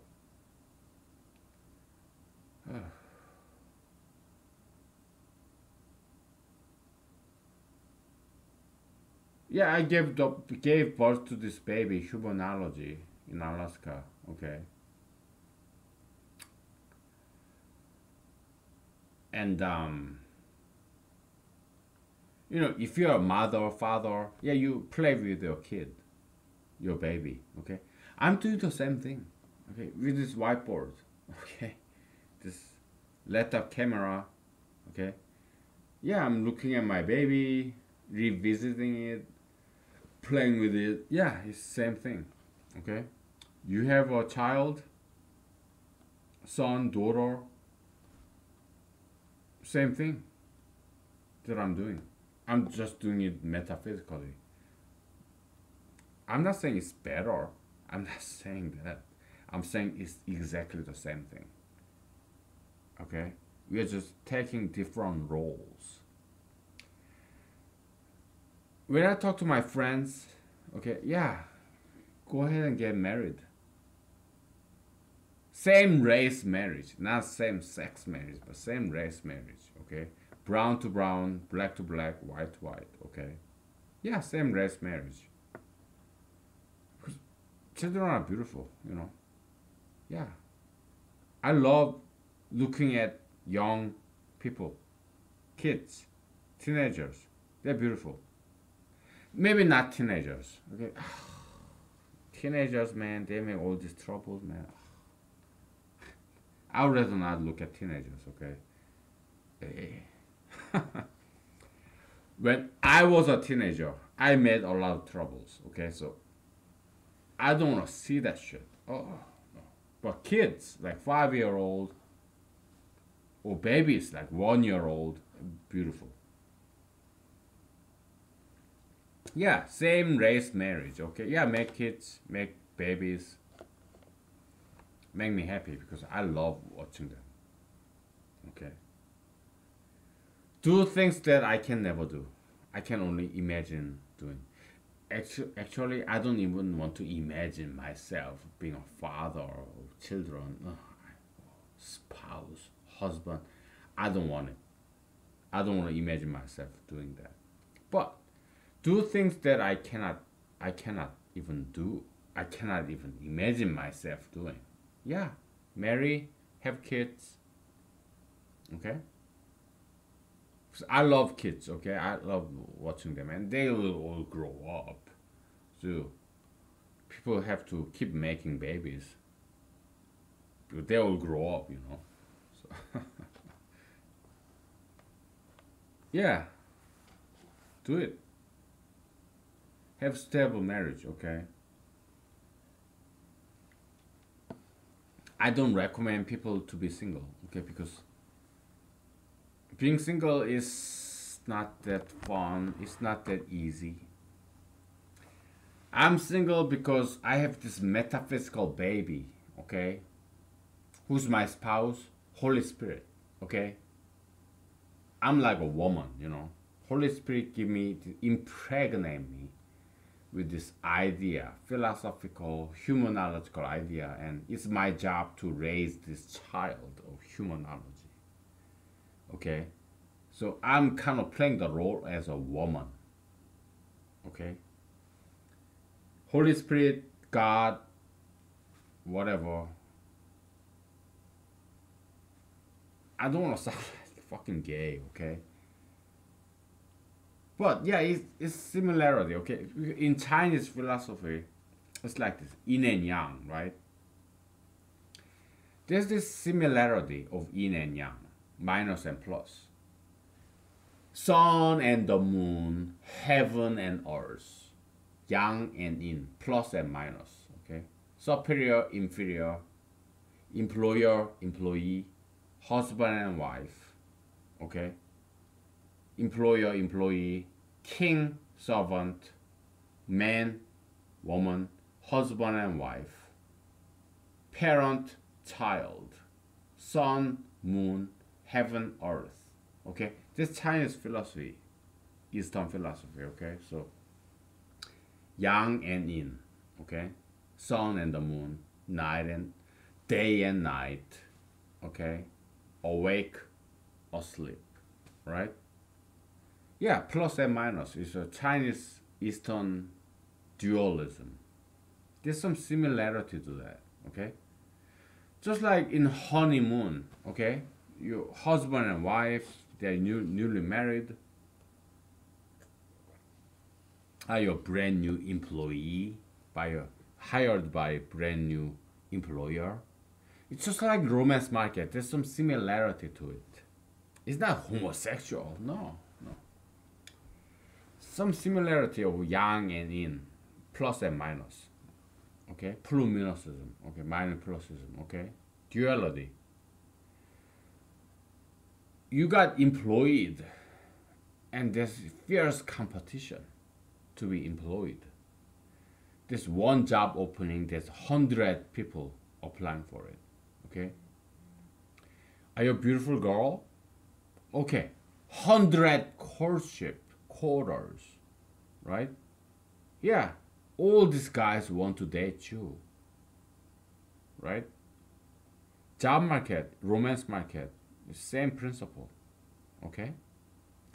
But once you are selected, Okay, in in romance market, it's like 100 guys all going after you, one woman, single girl. Okay, in employment setting, it's like this: 100 job applicants going after this one position, one employer. Okay, so if you are an employer, you're like a girl. Okay. At the same time, once this one person is employed, you're like a man because you are in charge. Okay? Or not. Okay? So it's just analogy, allegory, okay? So once this employee is employed by you employer, it's like honeymoon.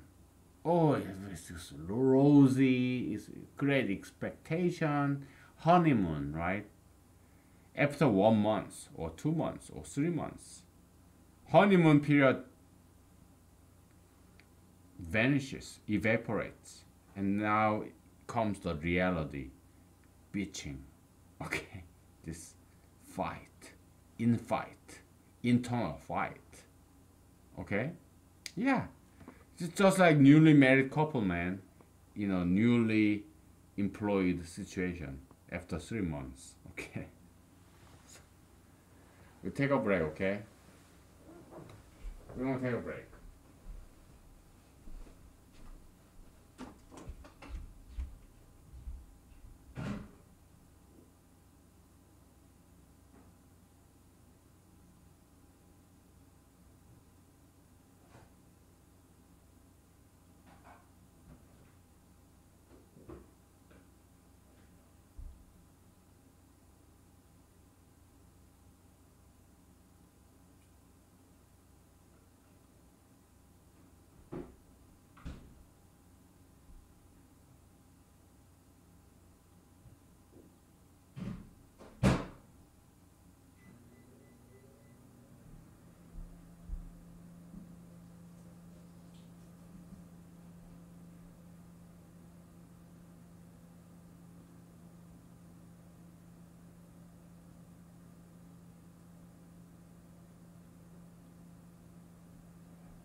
Okay. Oh boy. It's time to wrap it up real soon. So, yeah, that was my dirty little secret. Okay. So, oh boy, I guess I'm kind of drunk. It's time to wrap it up.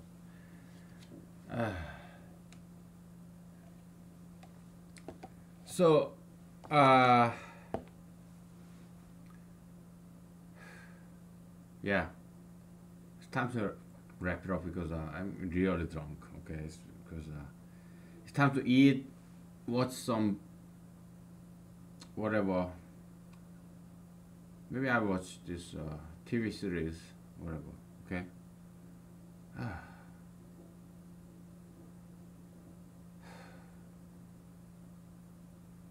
Sometimes we talk about I mean, I talk about suicide, and it's like this. Okay, it's not like I'm suicidal, but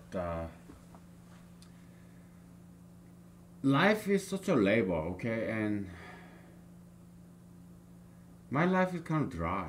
I mean, I'm doing my job. Okay, I have day job, so it's good. I like my day job, and I come home and I do this humanology thingy, and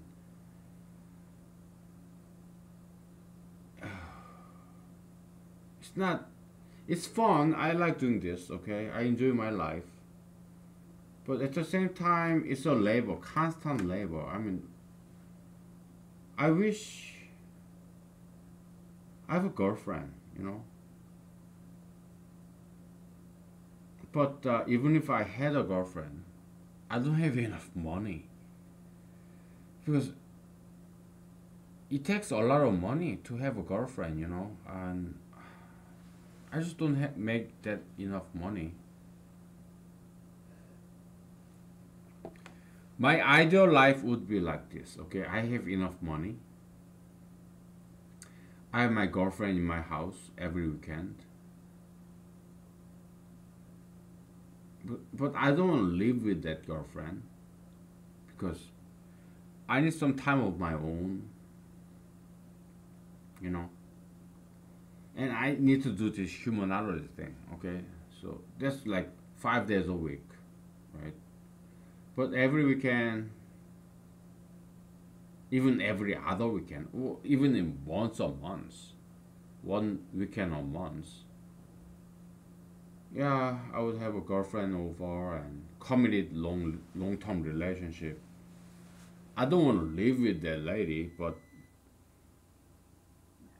even nice, you know, to spend some private time and have fun, and so that I can have something to live for, you know, some fun, you know, because earlier today I went to this restaurant and I had this chicken. It was not a fried chicken, grilled chicken, but it has this chicken skin full of fat. Okay, I really enjoy that. You know, maybe we need that. Okay, once in a while.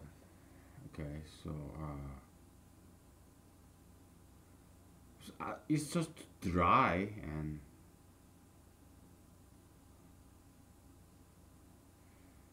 I mean in the book of Ecclesiastes, Solomon said,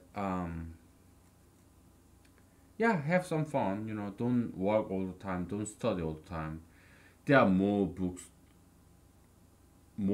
than you can ever read, and so why don't be too nice? You know, have some fun. You know,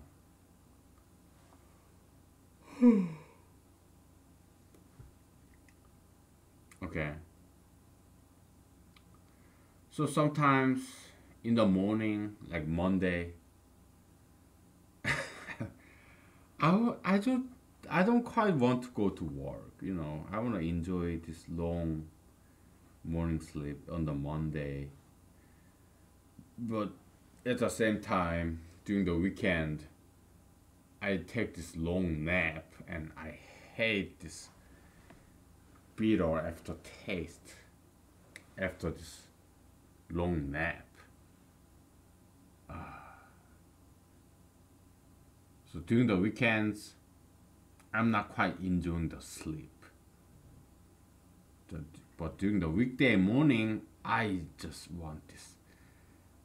One more minute, please. One more minute. Solomon talked about this. Okay, he said, "Oh, you enjoy this morning sleep, then there will be this poverty marching like an army towards you. Poverty marching towards you like an army.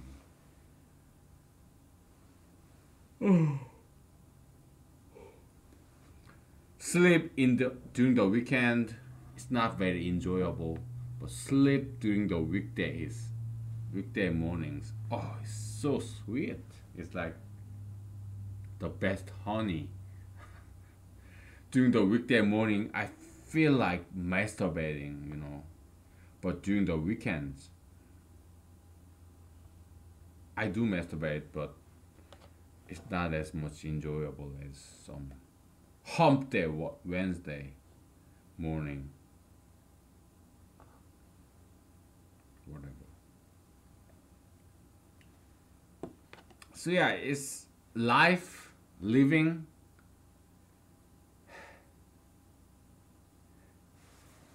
It's labor. I mean, even if you have a girlfriend, you have a long term relationship, even if you're promiscuous, then you have STD. If you are married, it's not all fun. You have pain of marriage. I know that because all my friends are married, okay? Most of my friends, yeah, they're all married people. So yeah, life is it's never easy. Whether you're single, you're promiscuous, then you have STD, you're married, you have kids, wife, you're living with them all the time, 24/7. It's not easy. Single life, yeah, we crave for sex.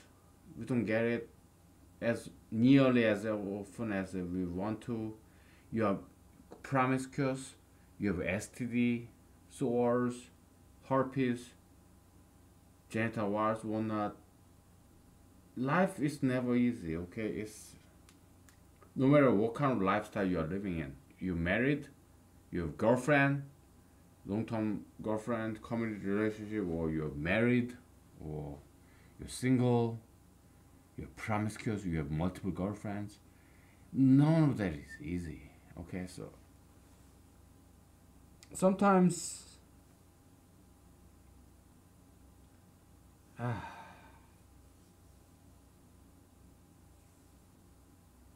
I wish like man, I want to retire, but retirees, I know because many of my friends are retirees too. Okay, now they have body aches, aching back, disease, injuries, aging. Oh, that's not easy.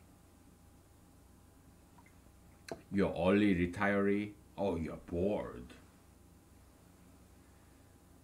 You want to get a job, and you go to a job, and oh, people giving all this bullshit, and you're retiree. You are doing nothing. You're just eating, watching TV, television, playing video games. You get bored. So life is a burden, okay? Life is a sentence, okay? Whether you are in jail, like hell, living hell, hospital, jail, unemployed.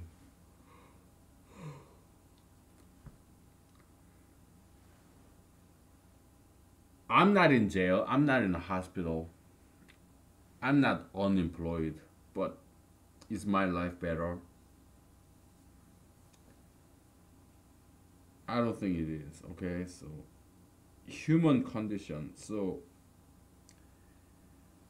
to me, death is not something negative, okay? I'm not encouraging you to commit suicide. No, don't. I'm not trying to commit suicide. I don't. Okay?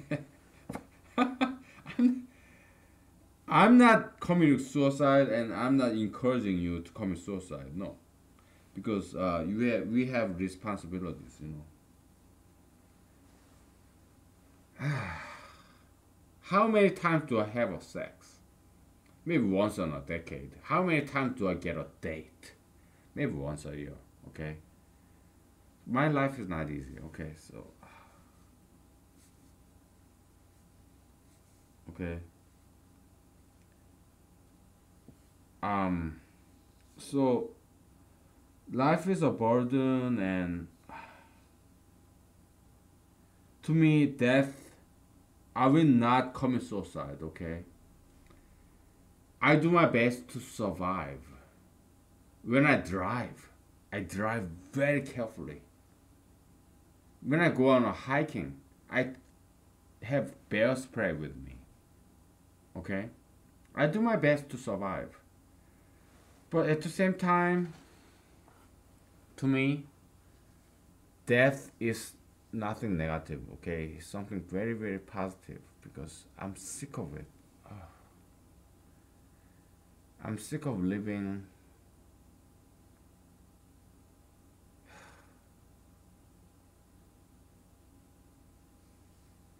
If I want to live very long, because it's because I care.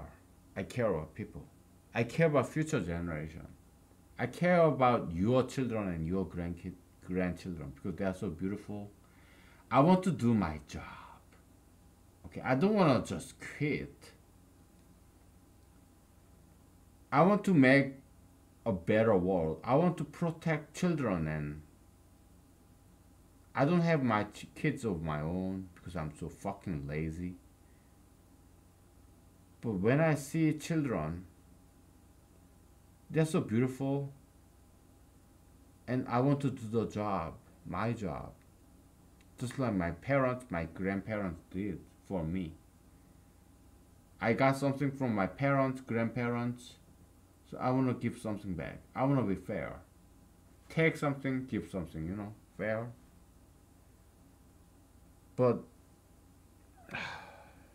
it's so hard, it's so difficult, okay? But my parents, my grandparents, they never quit on me, okay? They never gave up on me, okay?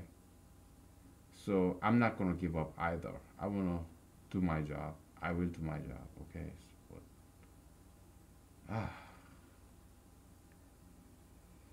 But, sometimes I just wanna retire. So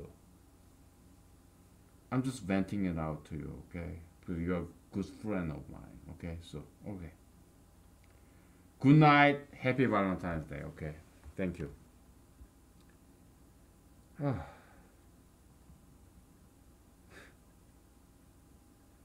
Keep living, okay?